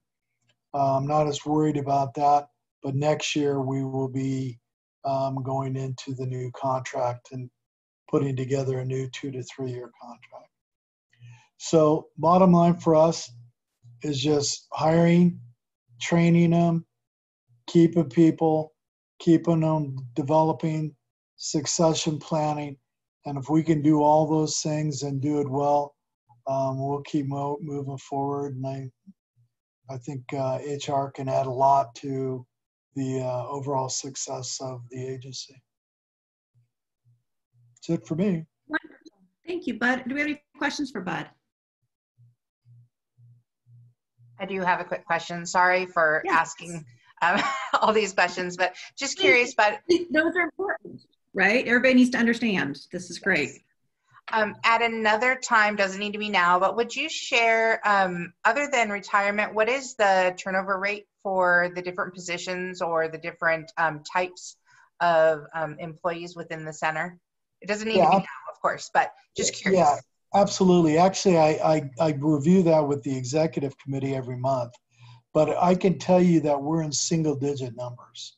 So we're like 7-8%. And within the regional center environment, and even outside of that, anytime you're in single digit, that's pretty good. So what's really been hurting us lately has been, you know, we've been hit with a lot of retirements. And just curious, when people do leave, do we do exit interviews to find out? Absolutely. Exactly why? Yeah, we have a report that I put together, set of questions that goes to them, and I ask them to answer that in advance, and then we sit down with them and go through that in detail. And then if there's any red flags or anything, then I share that with the management, and then we give a copy to Tony as well. So that's something that's fairly new. We've always done exit interviews, but this questionnaire is only 2-3 months old. Thank you. You're welcome. Thank you, Suzanne. Anybody else? I'm curious, are there like some sort of incentive programs to retain employees?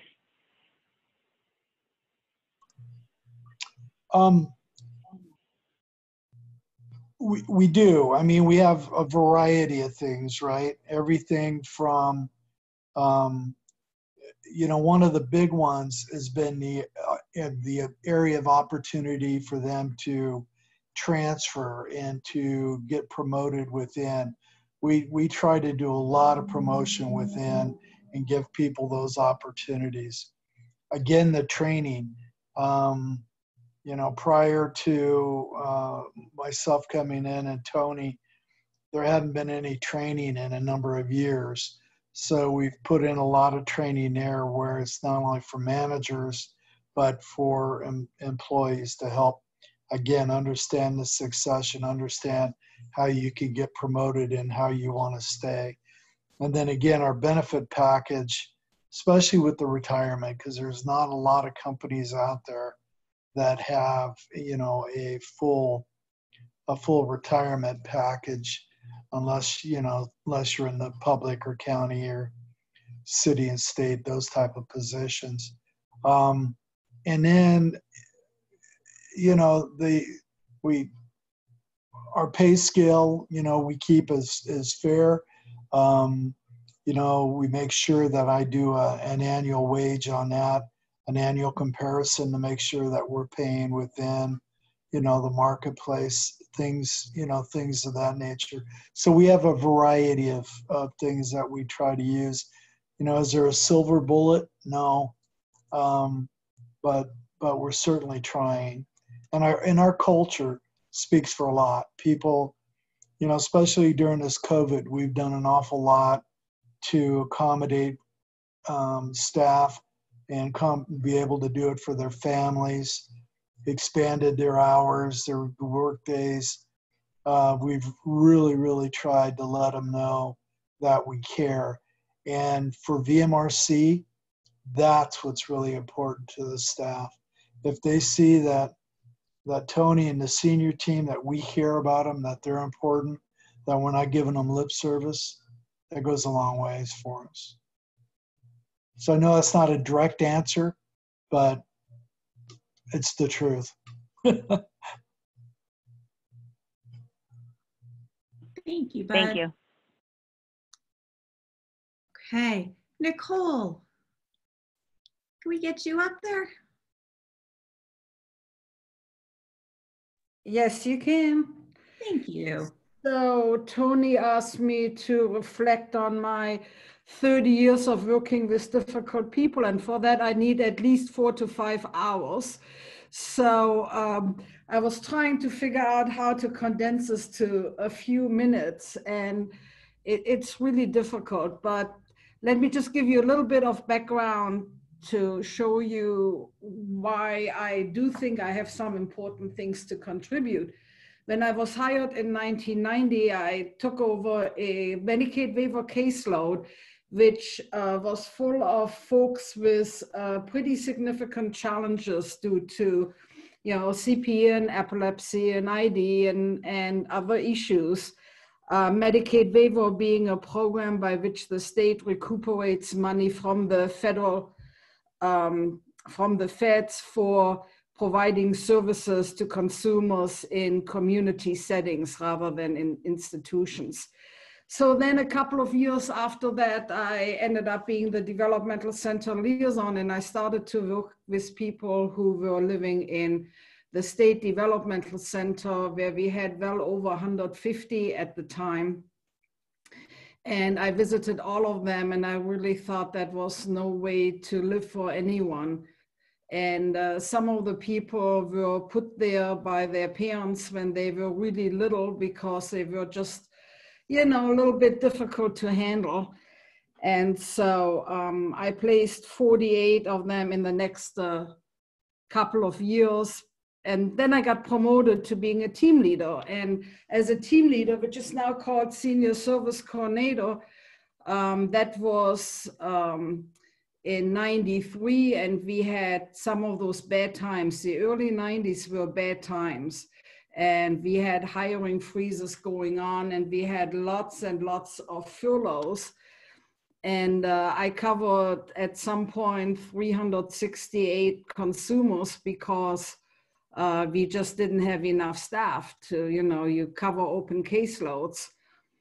So then I became the program manager up in San Andreas, and yet again in 95 we had bad times, and we were laid off at the beginning of 96 between January and June every other Friday. And so then we had, I worked up in San Andreas, and the manager in Stockton left. So I had a team in San Andreas and in Stockton. And then eventually I became the deflection manager, which was a whole new experience because that gave me the opportunity again to work with people in the developmental center, but also facilitate our legal services review team, which is a small but time-consuming and very important component of our agency. A lot of times, folks don't realize that our population represents all kinds, we have all kinds of folks in our population. So the people I've worked with were people who were institutionalized because they killed other people. We have rapists, we have child molesters, we have a couple of consumers who were declared sexually violent predators by the state, who now doesn't want to let them go anymore. We have people who have maimed and paralyzed other people. So we have a part of the population that is sort of a little bit in the shadow, but it takes a lot of our time and effort, because what we are responsible for, and the courts often make us responsible for, providing services in the community, and we have to shift our advocacy from what the consumer wants and would like to do to also protecting the community, which is sometimes a very difficult task to do. And then the last couple of years, 2.5 years, I also started overseeing quality assurance. So I've really had the opportunity to work with people, with staff and managers and consumers in all of our counties, which has been fun and exhausting. And I'm one of the 3 people Bud was referring to. I'm going to retire in 5 weeks. So yay me. But what I wanted to share, that the success in case management relies on a couple of things. And one of the things which is really basic, but I don't think we necessarily pay enough attention to, is getting to know your consumer. And that is easier said than done. But in order to provide services, you have to know your consumer, you have to know their past, you have to know their preferred future, and you have to know where they're at, what has worked in the past, what hasn't worked in the past. So there are so many things, and one of the main problems I see within case management is that a lot of times service coordinators are not given the opportunity to really spend sufficient amounts of time with their consumers, because part of it also is that we need our consumers to trust us and have rapport with us, because we want them to tell us when something is wrong. Now, I don't know about you guys, but I don't tell strangers when something is wrong. I might call a stranger and say, hey, I need, need a massage, or I need whatever service I need, a haircut, or something like that. But it's very, you normally don't tell strangers the things that are really important to your mind. So I'm hoping, as part of the strategic plan, we add having more training for service coordinators on spending more time with consumers. And I know it's easier said than done because of the caseloads, but over the years there has been an increase in paperwork. And we need to look at what can we reduce in paperwork and have people spend, again, quality time with their consumers, so consumers will trust us.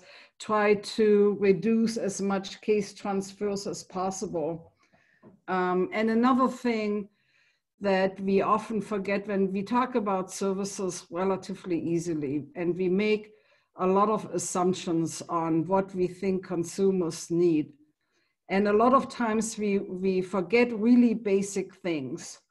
And I noticed that years ago, you know, when I started noticing this people, they really, people need to be touched. You know, and I've gotten into some trouble at behavior management programs because I would let consumers hug me. And that was sometimes oh my God, you can't do that because, you know, we are teaching them not to hug inappropriately. And I said, well, what we need to teach people is to ask, you know, and not just jump up. But we have consumers who do not experience physical touch. So, and I do believe that that and not having enough social outlets, I would like to see some more development of social clubs, social get-togethers, because we have a lot of isolation going on in society as a whole, especially with our population, and of course, even more now so with COVID. We have, as an agency in case management, made some strides with implementing semi-annual contacts that we make with consumers and families, consumers who are in, have an annual meeting status. And another good thing has been that we are doing a consumer profile. You know, that's a good start to have service coordinators talk to their consumers about what they are all about. And I think we should try to expand on that. And people probably hate for me to say that, especially staff, but again, it all quality services depends on how good you know a person. Now, just to very quickly address quality assurance.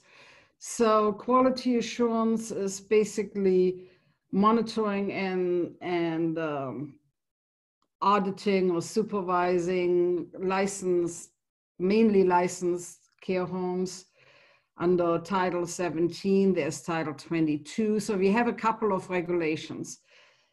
What is coming up in the future is a challenge of providing quality assurance for consumers receiving services in under the self-determination program and participant-directed programs, because if folks are not vendorized, it makes it really difficult for us to monitor, and we need to somehow make sure that consumers are benefiting from the services they receive.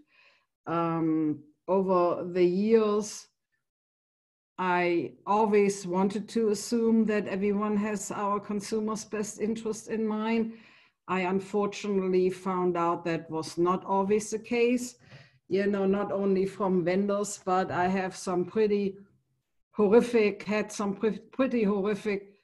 experiences, or was witness to horrific experience where parents, you know, one consumer, they kept him in a cage in the garage. We had people locked in rooms with the windows shut, you know, boarded up. We have families who have been living off their consumers' SSI money.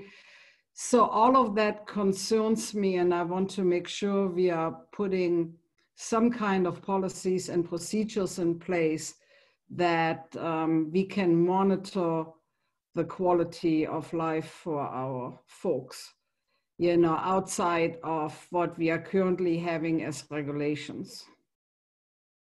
Okay. Did I use up my 10 minutes? You did, but it was so well worth it. That's wonderful. Other questions for Nicole? Thank you so much for sharing, Nicole. Yeah. Anybody questions? Okay. Tony, will you wrap us up on what you see coming through legislative and some of the policy outlooks for the future?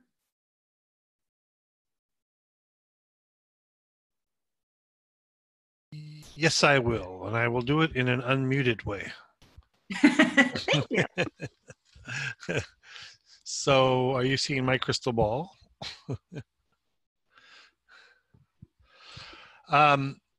So for me, a few things here, and I will be quick on the wrap up. I'm projecting that we will see at least another year of policy changes that are in response to COVID-19, at least. And that doesn't mean that necessarily that for the entire year will be exactly today how we're responding. But whatever we've done today is going to continue to change.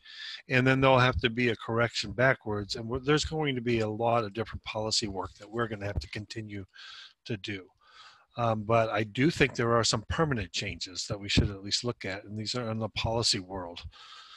One is that the way we do work at VMRC, I want to reflect that we did learn, I think a lot of people may have thought at one point that we couldn't work at home, at least not at this degree.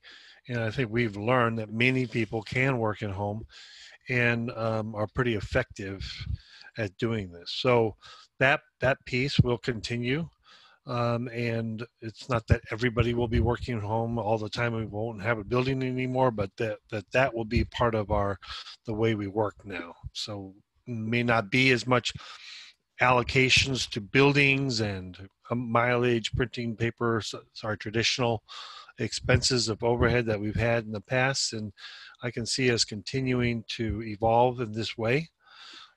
And so I think we just sort of watch for that. But then in the policy world, in terms of what would be a permanent change, we may see permanent change in terms of some of these remote services. There's a lot of talk in building into our Medicaid waiver.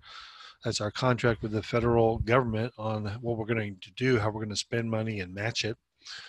That there's going to be a lot of these remote services are going to continue. So remote IPPs, IFSPs, those pieces from the regional center and the assessments, I could see all of those are being considered for the waiver, but also some of the services. And then across the country, there are a lot of changes that are being put in their waivers that have to do with using technology instead of so much DSPs. So the DSPs, the direct support professionals, still going to be the critical moment of contact and how we support people, but there's new talk and new uses of technology that are being done. So I think we're going to be seeing more of that. Self-determination, there's a lot of pressure right now, and that is going to continue to be a policy area for us and with changes. We're getting a lot of increases from the advocacy world of let's get this thing going. Regional centers are taking some criticism on how fast we're going as a system, and also that it needs to be more efficient, and that it needs to be open up to everybody. So there's a big push there, and at the same time there's a big push back from the Department of Finance and others in government that are looking at how expensive this is coming out. So it's coming out much more expensive than what the advocates had promised to begin with. Now, there is an experience in other states where it does get more expensive, but then later it becomes less expensive. But at the rate it's going now, and in a looming budget crisis, those two ideas are going to come to head. So we're going to be watching that. More DDS oversight. We've got a ton of DDS oversight right now because they've got a lot more people, and that's just what's going to happen. That is going to be too much for a while, and I think we'll have a correction at some point where we have something that's more reasonable, but right now they're just sort of feeling that out. So you'll see that in my crystal ball of things that are going to continue on. You've heard some on anticipation of budget cuts. I think that is happening in the future. We've already seen in the beginning of this budget season that we were able to not have those big cuts because the legislature came up with some ideas, some ways to not do that. But they laid out, the administration laid out what they're looking at in terms of how they would manage a major decrease in the revenues. And so that we know. They know that they're going to look at budget cuts in terms of cutting regional centers operations, cutting the rates for the providers and things of that nature. We kind of can use that as a blueprint of what to expect. So those are going to continue. I also think that we've been seeing statewide, at least, a continued decrease in licensed homes. We're seeing an increase of more supported living. There's more supported living than there is licensed homes now. It's not quite the same way in our region, but it is reflective. It will capture us as well. And then also, as Cindy had mentioned about the changing in our demographics, I could see a lot more happening in terms of expecting more funds to go towards people in their homes with their families well into their adult years. And that will be something that the system will have to be looking at. It will create some tensions as well, but I can see a lot more of that happening when I think it's coming here about more LTSS focus on family supports for adult living at home. This and the next bullet point here, where how it will clash with generational preferences. So we're going to be walking a very delicate line there with that as we evolve. So that just sort of put your seatbelts on and go on that ride. And then a couple more things. National policy could also contribute to our budget crisis. There's so many things that we're looking at in terms of changes in administration, not changes in administration. What will that mean? And then changes in Congress. There are different priorities that different parties have. So does that continue the way? Does it change, or is there more mixture? We've got a lot of unknowns that are ahead of us that are related to national politics, which will come down and affect us on the state level. So that's what I'm looking at in terms of some of our major policies that are going to affect us in our operations and our services. Any questions? No questions. I was clear. It was a crystal ball. I showed you a picture of a crystal ball. You did good, and you were quick, and we'll check you on all those as the years go by. Oh. We're about 15 minutes behind. I'm going to go ahead. We had a 15-minute break. Can we do a 10-minute break just to save a few minutes? Are people, I know we all need to breathe and run here, but that way I can try to get you out on time, because that's my promise to you guys, is I try to get you out on time so that you can get on with the rest of your day. Okay, so it's 11:32. If we can be back here by 11:42 so we can get rolling and get on the next bit, that would be great. Thank you to everybody on the leadership team and for your presentations and for giving us all that great information. And thank you for everybody for listening and the questions and being that sponge that we were trying to be today. Okay, see you all in 10.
Tony, why aren't you taking a break? I did. I got my coffee. Good.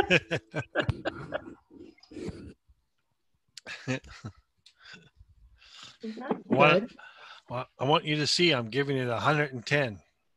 Yeah, you know. Gotta appreciate it, right? That's right. So what's going Like on your in new Sacramento? house. Oh, thank you. Yeah, I'm in the entrance, like the living room area.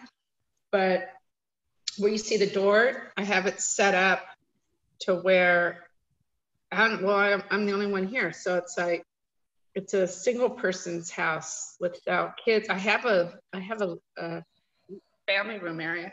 You see that my piano still has to be put up. Can you see it? Oh, nice. But when you see the shades that are, or some of the blind things, that's my little TV room, and then kitchen and everything's over there. So I'm trying to get dividers. I want to put dividers behind me so when you come in, you can't see this. So I can shut off work when I need to and not look at it all the time. Yeah, yeah. So from all the Zoom meetings. So I like it. It's nice. It's going well. It was a blessing. I'm glad I'm in the house and I feel a lot better, can focus more. Yeah, a lot happier. Good, good. Can stay more focused. And so, oh, I have new news. Remember I told you before I do refis. Well, we just added on now I could do purchases. So if you know anybody who's looking to buy a house, I could also help them with that. Oh my. And I also found out we do financial workshops. So are we allowed to do stuff like that, or as board members, to talk about what it is that we do outside? Well, obviously that's not our profession, board members, but we have our own thing. Would we be allowed to do a presentation with staff or anything? Or I know I'd go to you first before I'd even ask stuff, but they actually have it set for employers to go to. It's a small presentation for employers to show the benefits you can offer your employees, like Roths and IRAs and 401ks and all that stuff, and the difference. It goes through what the benefit is for the employer, and then also for the employees, their contribution, stuff like that. It's all complimentary. And we've been doing them all Zoom, and it's during a time, obviously not work hours, but to set it up for whoever's interested. And then that way, if there's more interest, then you can do more one-on-one with the employee. I don't know all the restrictions. There are some, that are in the conflict of interest, but I could look into it, let you know what they are. Yeah, because there was a friend of mine where I went to get Charlie's truck fixed. There's about 8 employees there at the mechanic shop, and she was asking about that. And that's with my business partner. She's like, yeah, we do financial workshops all the time. And I was like, oh, because she had an interest in it. And I thought, okay, I don't have my securities license yet, but Pam does. So we just partner in on that. I've got the life insurance and the mortgage. And so that's what I work with. She's got her securities for mutual funds and IRAs and Roths and all that other good stuff. So yeah, it came to I'm mind. glad you're having a good time. Nice. Nice. That's what you need, to help people, to educate people, That's to get people in financial freedom, get them out of debt. That's killing people. That's the American way. Get them on the path to know how they're going to retire and be able to retire, not have to go looking for work at McDonald's and Walmart. I'm just watching Nicole. She's retiring, so whatever she did. Yeah. Yeah, but a lot of people retire out and then they have to still go work. And it's like, wow. Oh, yeah. With people not knowing and doing investments. And well, it's interesting. We've got young kids. I mean, even $25 a month. That's the minimum that you need to start investment. Who doesn't have $25 a month? Don't go to Starbucks for a week. There you go. Look at you. It's important. We had great board attendance. I'm 42. You're doing good. Oh, okay, she's back. I know, I'm sorry. You guys are having a good time, and normally we'd have like that coffee break in the middle where everybody could go and talk and socialize, but we blew through all that anyway. So, so I think we have most people back. It's 11:43, so I'm gonna get rolling. If you thought this morning was fast, we're gonna go a little bit faster now so we can catch up on time and still get you out. So the second part here, which is really only coming down to an hour, we're going to really look at the next step. So you heard a lot this morning from the leadership team about the different areas, what's happening for case management, what's happening in finance and HR, and we skipped clinical, and in services supports, and really kind of what is the state of the regional center been? Where are we? Where are some of their concerns, and where are the trends going? We're going to share a screen here. Okay, look at that. Let's see. We did that. Look, we're moving through all these. So the next thing we're going to look at is the strategic thinking survey results. As Tony mentioned, in the closure of the 2014 to 2018 strategic plan, we went ahead and did the surveys with individuals and families, with service providers, and then with employees. And because we knew to check on those outcomes for the old strategic plan, but because we knew this one was coming in, we decided to go ahead and throw in the next strategic plan questions as well, and just ask people, where were they thinking that the priorities were? And so we had 5 questions, and these were fielded pre-COVID. We got information back from 195 individuals and families, 271 employees, 170 providers, and then this past week we also asked the leadership team what they thought were the strategic area priorities. And so the survey really listed, I think, about 10 or 15 different areas that could be focus areas, things that the regional center will continue to work on even if they're not necessarily in the strategic plan, but are areas that have been concerns in the past. And then we also asked if there's additional areas and what people wanted the regional center to work on. Okay, and so survey says,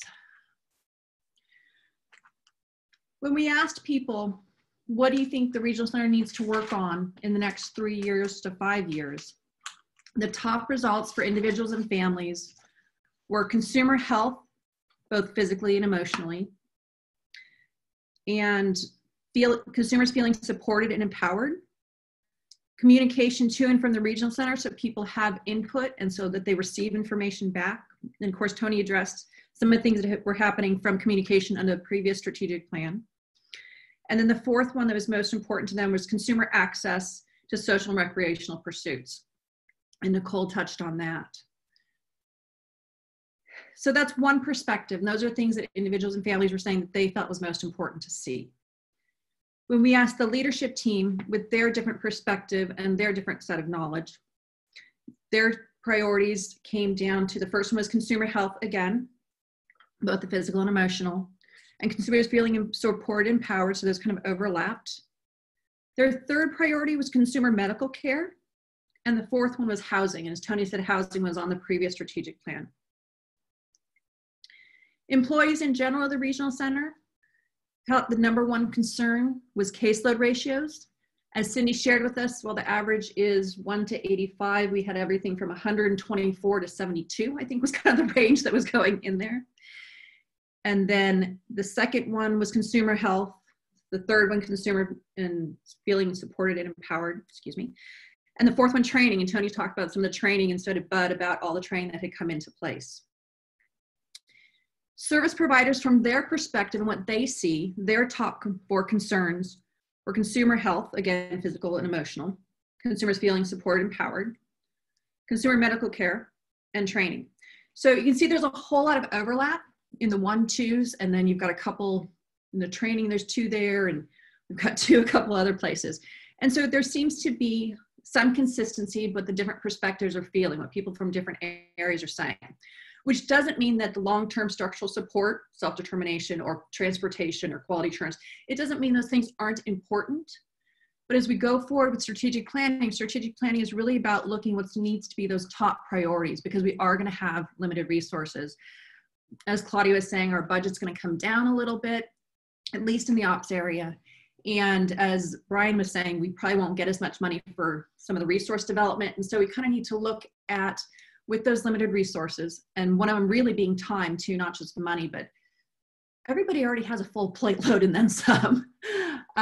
Where do we want to go? You know, what do you, as a board of directors and a leadership team, where do we really want to help focus the regional center to make those changes between today and 2024? At the end of 2024, as a board member, what do you envision? What do you want to see? As a community partner, the state DD and the family resource, excuse me, the state council or the family resource center, you know, what are the differences that you want to see? What are the things that should be different if we can, that we can control? Obviously, we can't control everything. So those are the priorities that were on the list and kind of where people put them. And so that one's going to be an important one. That one should have been sent out to you also, so you have that to refer back to. We also asked people if we missed any priority areas and what those might be. We heard advocacy, better cooperation and communication between vendors and VMRC and consumers and families, community outreach to our rural areas, senior care options, early diagnosis, increased provider rates, increased vendor rates, legal assistance to providers, listening to staff and to providers, mental health, mental physical health of the employees, more mixed community center-based programs, post-intensive service support, reduced wait times for specialized services, respite workers. We heard about that shortage. Those are some of the trends that came up. The special needs for childcare, VMRC employment compensation. Lisa had asked a question about that. Therapeutic services and organizational health. So there's a whole lot of things that we want to make better, that we want to make our focus, but there's really only so many that we can. I'm going to go back a minute. Okay, so these are the big priorities we had. And what your homework is going to be, and I'm going to start with your homework so I can tell you what we're doing next. As part of your homework, what we're going to do is send out, Tony will be sending later this weekend, a link to an online survey that we're going to ask everybody participating here to do. It's really short. It's basically this plan here, or these strategic areas, as well as a couple of questions asking you to help define what those mean to you and the differences or achievements you'd like to see from the regional center in each of the areas you choose.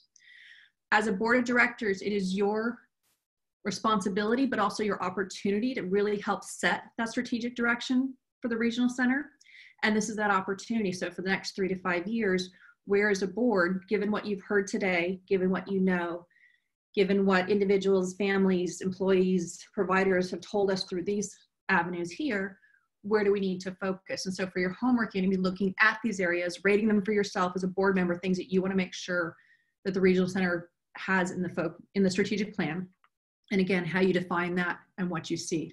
So it's really short. It's about 9 questions, not long, but that will be your opportunity to have real input. And we'll take all that input and really refine those areas out. We'll report back to you at your October meeting what the board decided, and staff will work at flushing out the rest of the strategic plans, the measures, and those types of things.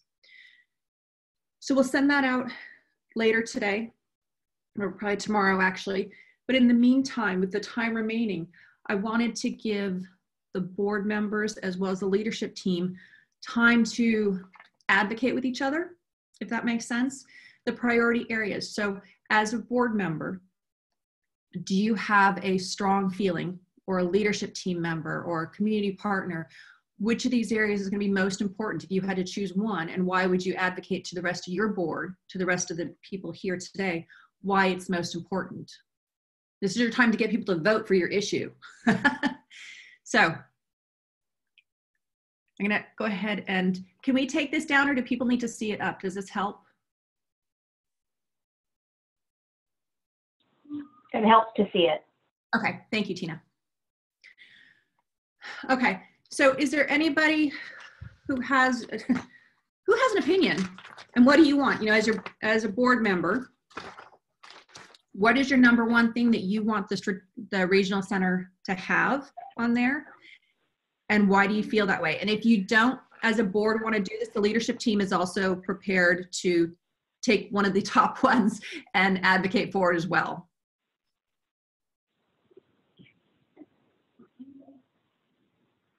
I really have interest in the early start, early development, because we know that if you can, services provided at a very early age has a lasting impact. So I think forward thinking, the earlier we can provide services, the better for the individual and the community. Okay, great. Hey, I have a quick one that I want to, that's important to me. I'm looking at the training for employee, provider, consumer, and family. It's really important that I've noticed that sometimes families' issues is they feel that they've fallen through the crack because of the training, but it's the training that's out there, but they need to be aware that there is training. So they're not even aware of it. So it's more of the outreach and understanding that there is training implemented, and that maybe it could be highly, not a mandate, but highly suggested and recommended for the families to partake in this as part of the process. Okay.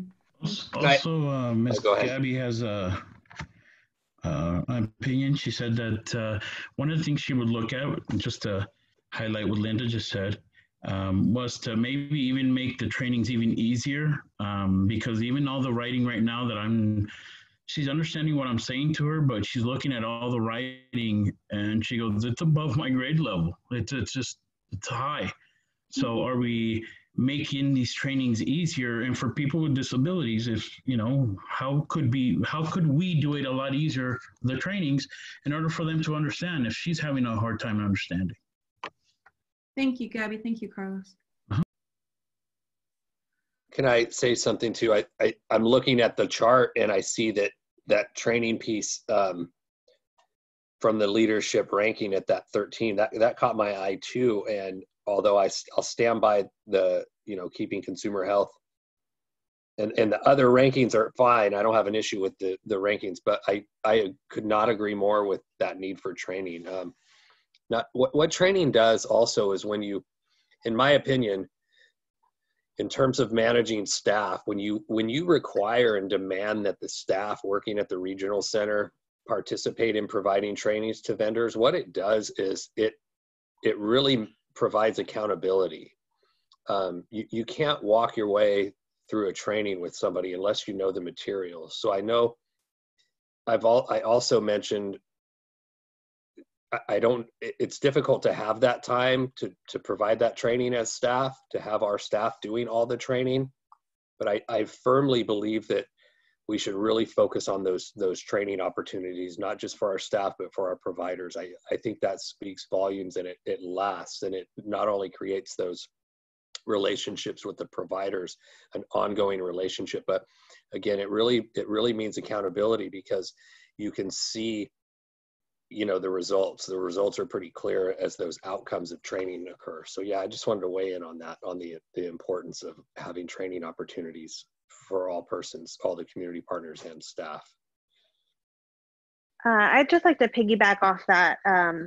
As a provider, I've been doing care home consultation for over 5 years now, and kind of everything I've learned has been me finding out that there's a training and kind of just accessing it myself when it comes across my email. And I'm finding just BCBAs alone are getting into consulting for homes and really not knowing what's expected of them, and the administrator actually really not knowing what's expected of them. So I think outreach from VMRC to providers, not just you know, community care providers and day programs, but the people that are providing consulting services for them, just having that outreach and training is huge. Because for me, at least, it's been a kind of learning as I go process, and hoping I'm doing the best by the consumer and the administrator, and really just having to find the resources myself, or being lucky and falling into finding class and being a part of it and really just seeking that out myself. So I think outreach from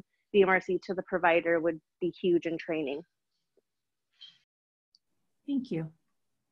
I would just, can I just add that over the next year, because of COVID, I see all of the priority areas with more of an urgent need to them, because so many people that I've spoken with in the special needs community feel so set back now until I think all of these are magnified to a greater extent when we think about them from a prospect of focus for the next year, the next 2 years actually, because I see a setback of services in so many areas because of COVID and isolation and the outreach to clients and the loneliness and stuff. So I think we have to really think about it in that aspect too.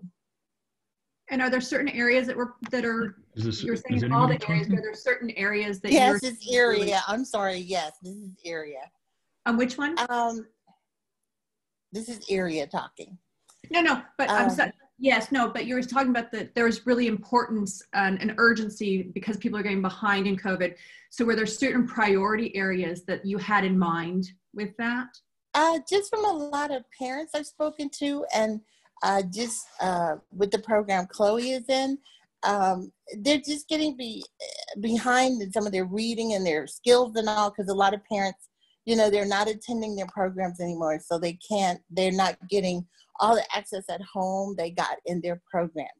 As far as emotionally, they're not connecting as well. So to me, the only thing that I see in all these, and they're great, is that we have to look at how COVID is going to affect people over the next 2 years. Yeah, thank you. Because it adds to the stress and the chaos of all the priority areas. All of them are affected in a greater way to me and to a lot of other people, because we have this, it's not just our regular plan, it's something on top of our regular plan that we haven't dealt with that we have to consider. Correct. Thank you. I'm sorry, Carlos, you're popping in there, I think.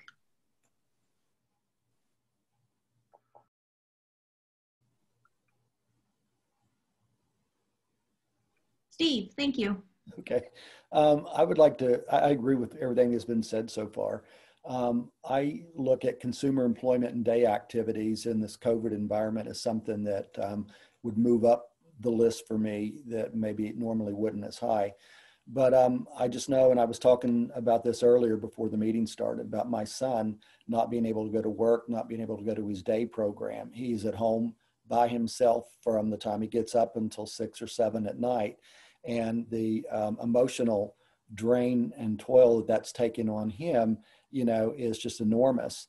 And then as the county superintendent, I deal with students who have moderate to severe disabilities.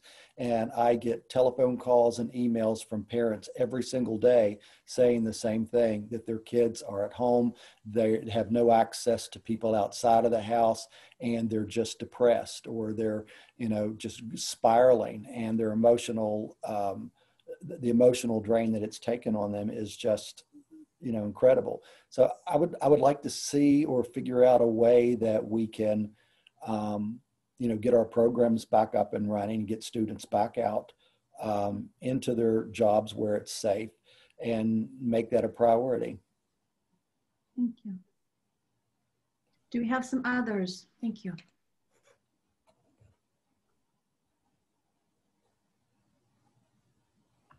I have a comment. My issue is communication. So communication with us as the consumer is one thing that varies from whoever I think we've gone through 5 or 6 coordinators. Some have been incredibly good, and some of them I hear from once a year when they're just checking in with us for her annual meeting. So that needs, I think that needs improvement. And second of all, communication on what services are available. I feel like I kind of have to poke and prod, and does something exist for us to help us in this area, or what? I feel like service coordinators are kind of under a gag order when they come over, that they're not going to share with you what's available. It's up to you to figure it out for yourself and then ask for it. And I think that makes it really hard on people who don't know what to ask for, or even know what's available to ask for. Okay.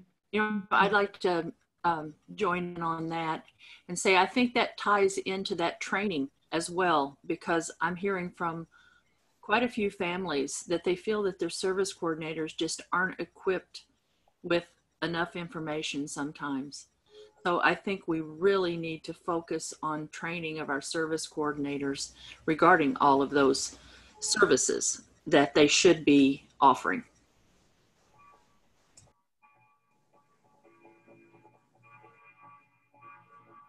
This is Dina, number 2. May I speak, or is this just, you just want board member input, Amy? No, please do. Oh, okay. Well, my thinking is that the consumers feel supported and empowered, to me, really is kind of the umbrella that all of these could fit under.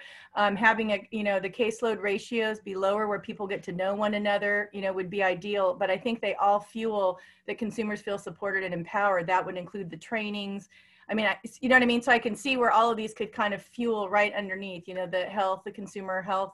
And I'm very happy to see that these really were the top priorities. As a stakeholder outside, that would be something I would have probably ranked very similarly, except I probably would have made consumers feel supported and empowered number 1. But I'm really hopeful. And the comment I think that Tina made about the early start, I absolutely agree. And one thing, Valley Mountain Regional Center does an incredible job in their early start department. I have to say, I mean, they are top notch, and I've been here 25 years, and they have really led the charge, if you will. So I applaud. I just want to echo that that's really a good program that's kind of very strong in their work right now. Thank you. Thank you. Others, what are you going to put in as a priority and why? Because you're all going to have to do this individually real soon. Real quick, Dina number 1 had a comment. Yes, Dina. Because some of it feeling support and empowered is important to me, and maybe we can add self-efficacy with this. And to you, how do you define consumers feeling supported and empowered? How do you describe that? Help people with needs and stuff. Yeah, what does that mean to you when you say that that's the most important thing to you, is consumers feeling empowered and supported and empowered? What is that? How would you feel that? How are you empowered? How do you get support? I get support with my family and my case manager, my case circle, and my facilitator.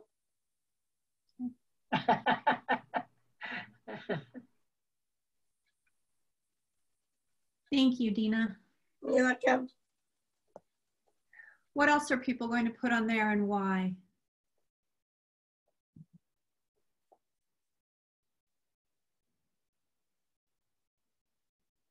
Cindy, can you, I know this isn't a leadership priority, but employees put caseload ratios in there, and I know you spoke to it, but can you, because they're not here in mass and you're the top of the service coordination, can you kind of advocate on their behalf as why they put that as their top priority?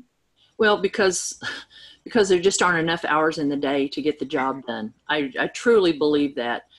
And our expectations of the service coordinators have just gone sky high, especially over the last few months. We have asked so much of them. In addition to just the routine contacts, we have asked them en masse to contact every one of our consumers numerous times. Provide certain documentation. We've asked for many lists as far as who the vulnerable consumers are, who has certain kinds of technological needs. So we're talking about almost 16,000 consumers being contacted when you consider the status 1s and 2s, mainly the status 2 consumers, all being contacted and asked a lot of questions. We just had the day program survey as well, so we contacted everyone for that. So you're talking about a lot of additional over just this year that, so I think they're feeling really stressed right now. And the expectations from the state have become even more, and from the advocate groups. So I think they're feeling it from all sides. And just that extra added pressure. And they don't get to know their consumers like they would like to in those cases. And somebody who's housing, we haven't heard why housing would be there. For the leadership team has that as their number 4. That maybe Brian, did you want to touch on that? Or Cindy? Oh, there we go.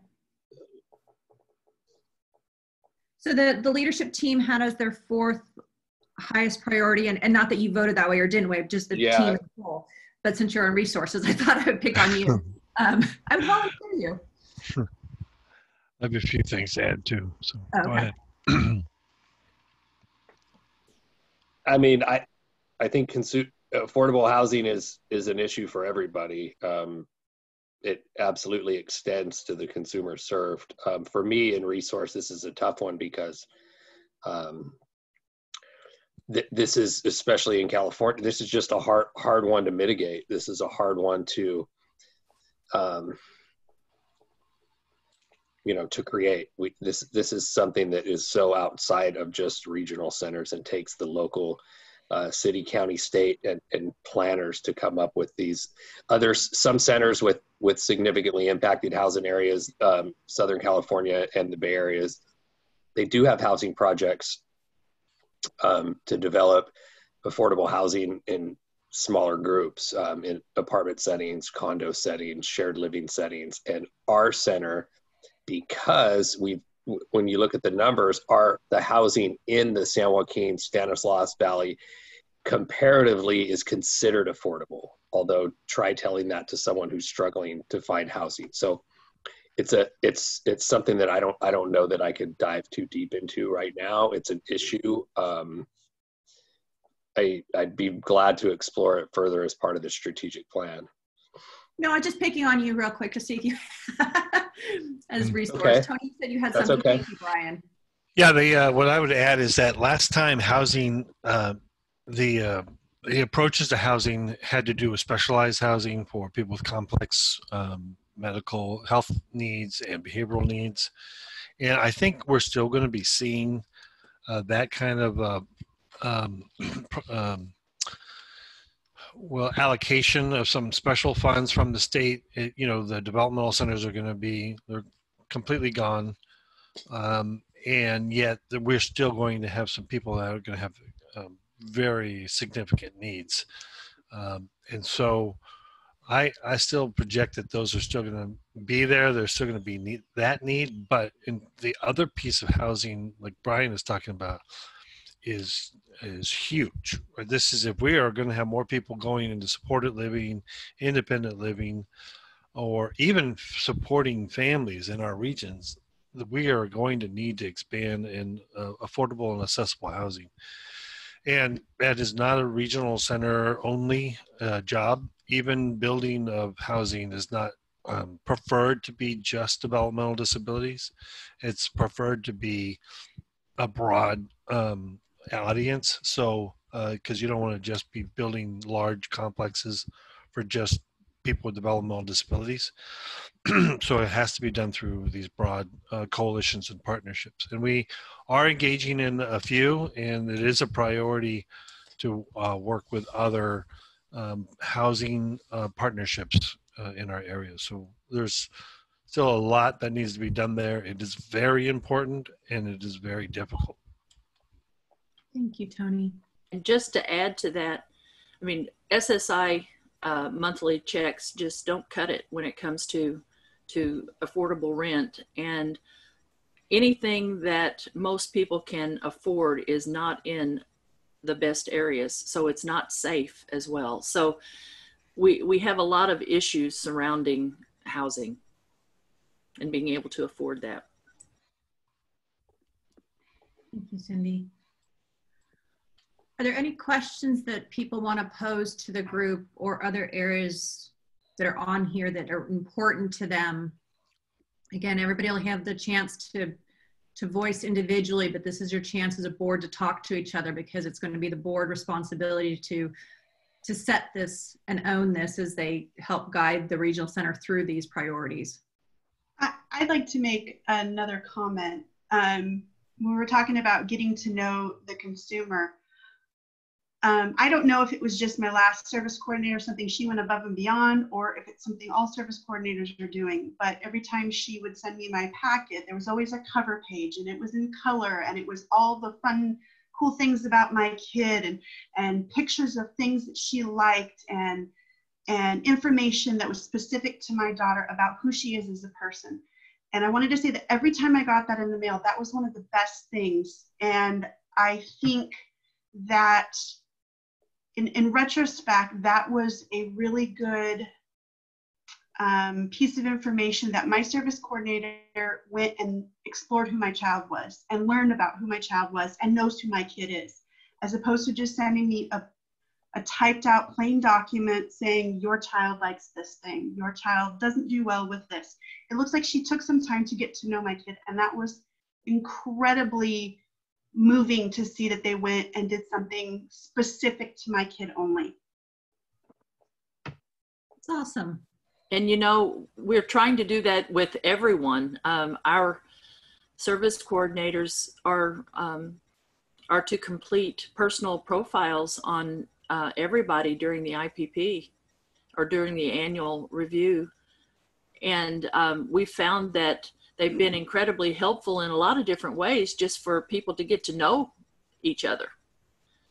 So I did want to say that's something we've implemented agency-wide for everybody to do. So I'm glad you like that. And this is Dina number 2 again, but I just want to say Dina number 1 did a training on that to other self-advocates, and she did a fabulous job on sharing that form so people could get to know each other, because there's so many changes with service coordinators, and you know, here you are all of a sudden meeting someone new. So I just have to give a shout out to Dina number 1. Yay. Wonderful. Other people who haven't had a chance to voice their opinion or additional questions? Wow, this group's got quiet. We finally give you a chance to talk and nobody wants to say things. You've waited all like 4 hours for this. Margaret. Okay, so just real quick, regarding the personal profiles, I actually kind of stole one of those, well, borrowed it, whatever. And I use it in my class, and then my students use it now to self-advocate for themselves when they go into meetings and things like that. So it helped me get to know them, it helps them get to know themselves, and it helps them get to share that information. Listening to everybody, a couple of things really stood out to me, and I just want to touch on it really quickly. Number 1 is training. I mean, training kind of is like a big umbrella that it covers everything that we've been talking about regarding even the communication, the early start, the employment day activities kind of thing. I had a parent once say to me, I don't know what I need for my child because I don't know what's available. And that really hit hard with me. And so then I, you know, kind of became the pushy person that you all know. And I go out there and I push really hard to get the information. But it shouldn't be that hard for our families to do that.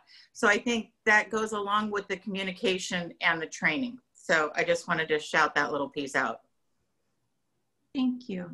Lisa. I want to echo Margaret's sentiment, because as a parent, I have the same thoughts right now, that the training, the communication, the different programs, that it all rolls into one umbrella. And it would be really useful if there were, and this may already exist, but almost packets of information by almost age group, right? You have the early start, which is identified there. It's important to me because I have a young one. But we're entering into this other phase of elementary. And then there's going to be a middle school and a high school, and then the transition. And then for me, I find that it's very difficult to find information from this elementary to like middle school, high school age. And it feels like a gap, but there might be information out there. And it would be really helpful to get some sort of packet almost by age group. Like, here are the services, here are the opportunities, something like that can kind of go through the different stages of life. I would find a lot of value in that as a parent, because there's a lot of information available, and it's hard to know where to look, what's relevant. So something like that would be immensely helpful, especially as a parent. Thank you, Tina. Okay. Any last ones? Okay. So hearing that, and this is one of the areas when we facilitate, typically it's in person and it's so much more dynamic. So COVID, sorry. So we're going to ask everybody, like I said, Tony will be sending out in the next hour or two the priorities for you to go ahead as an individual board member, individual community member, individual team leader, leadership team member, to go ahead and put those in there. And we'll go ahead and look at the definitions and your priorities, and we will report back to the board on October 19th as to what you said you wanted and what that plan will start to look like. In addition to the focus areas, and there's usually between 3 to 5, we try not to give too many priority areas to the regional center because there's only so much they can do. And if you try to focus on too many things, we're going to lose it. These priority areas are on top of what they're already doing and on top of all the mandates that come down.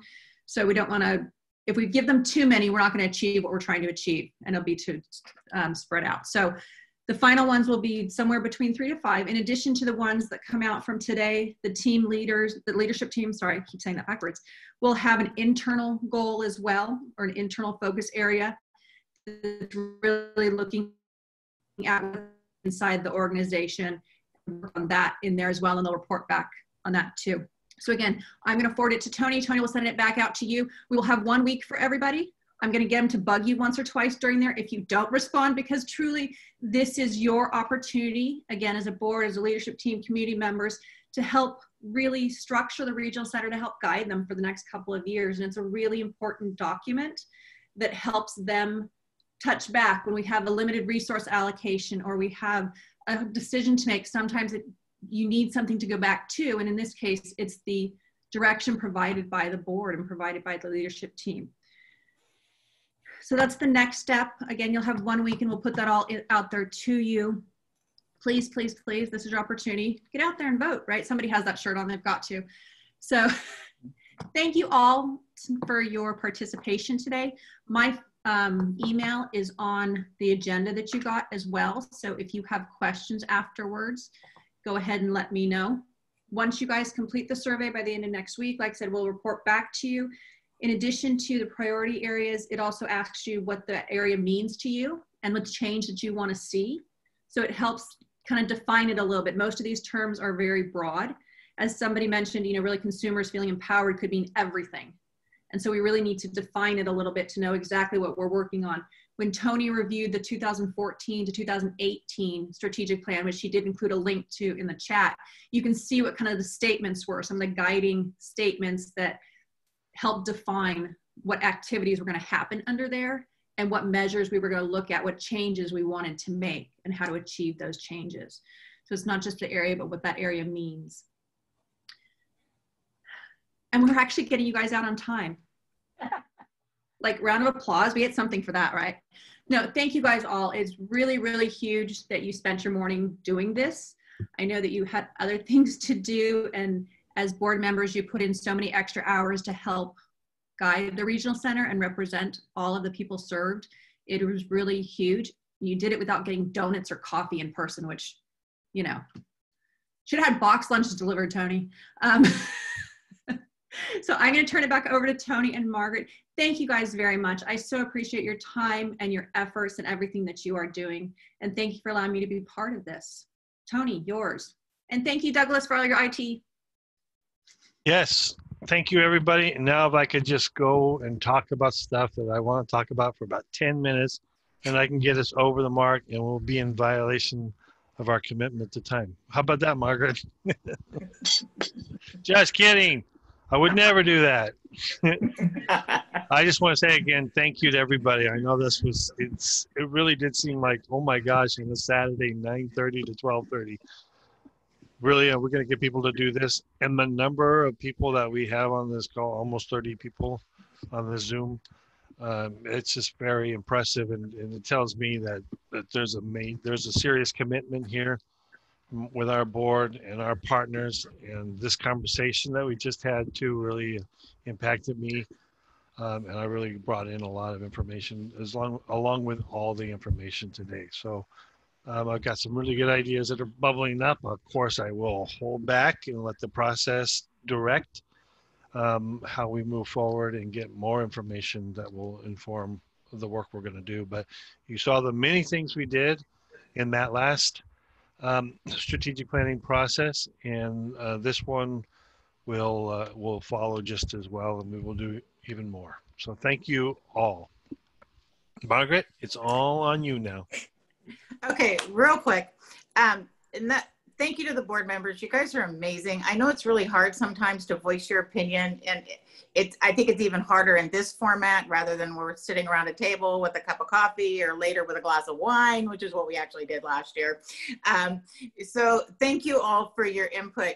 Amy, it was amazing. You did a fabulous job. Thank you very, very much for the information that you shared and keeping us moving right along.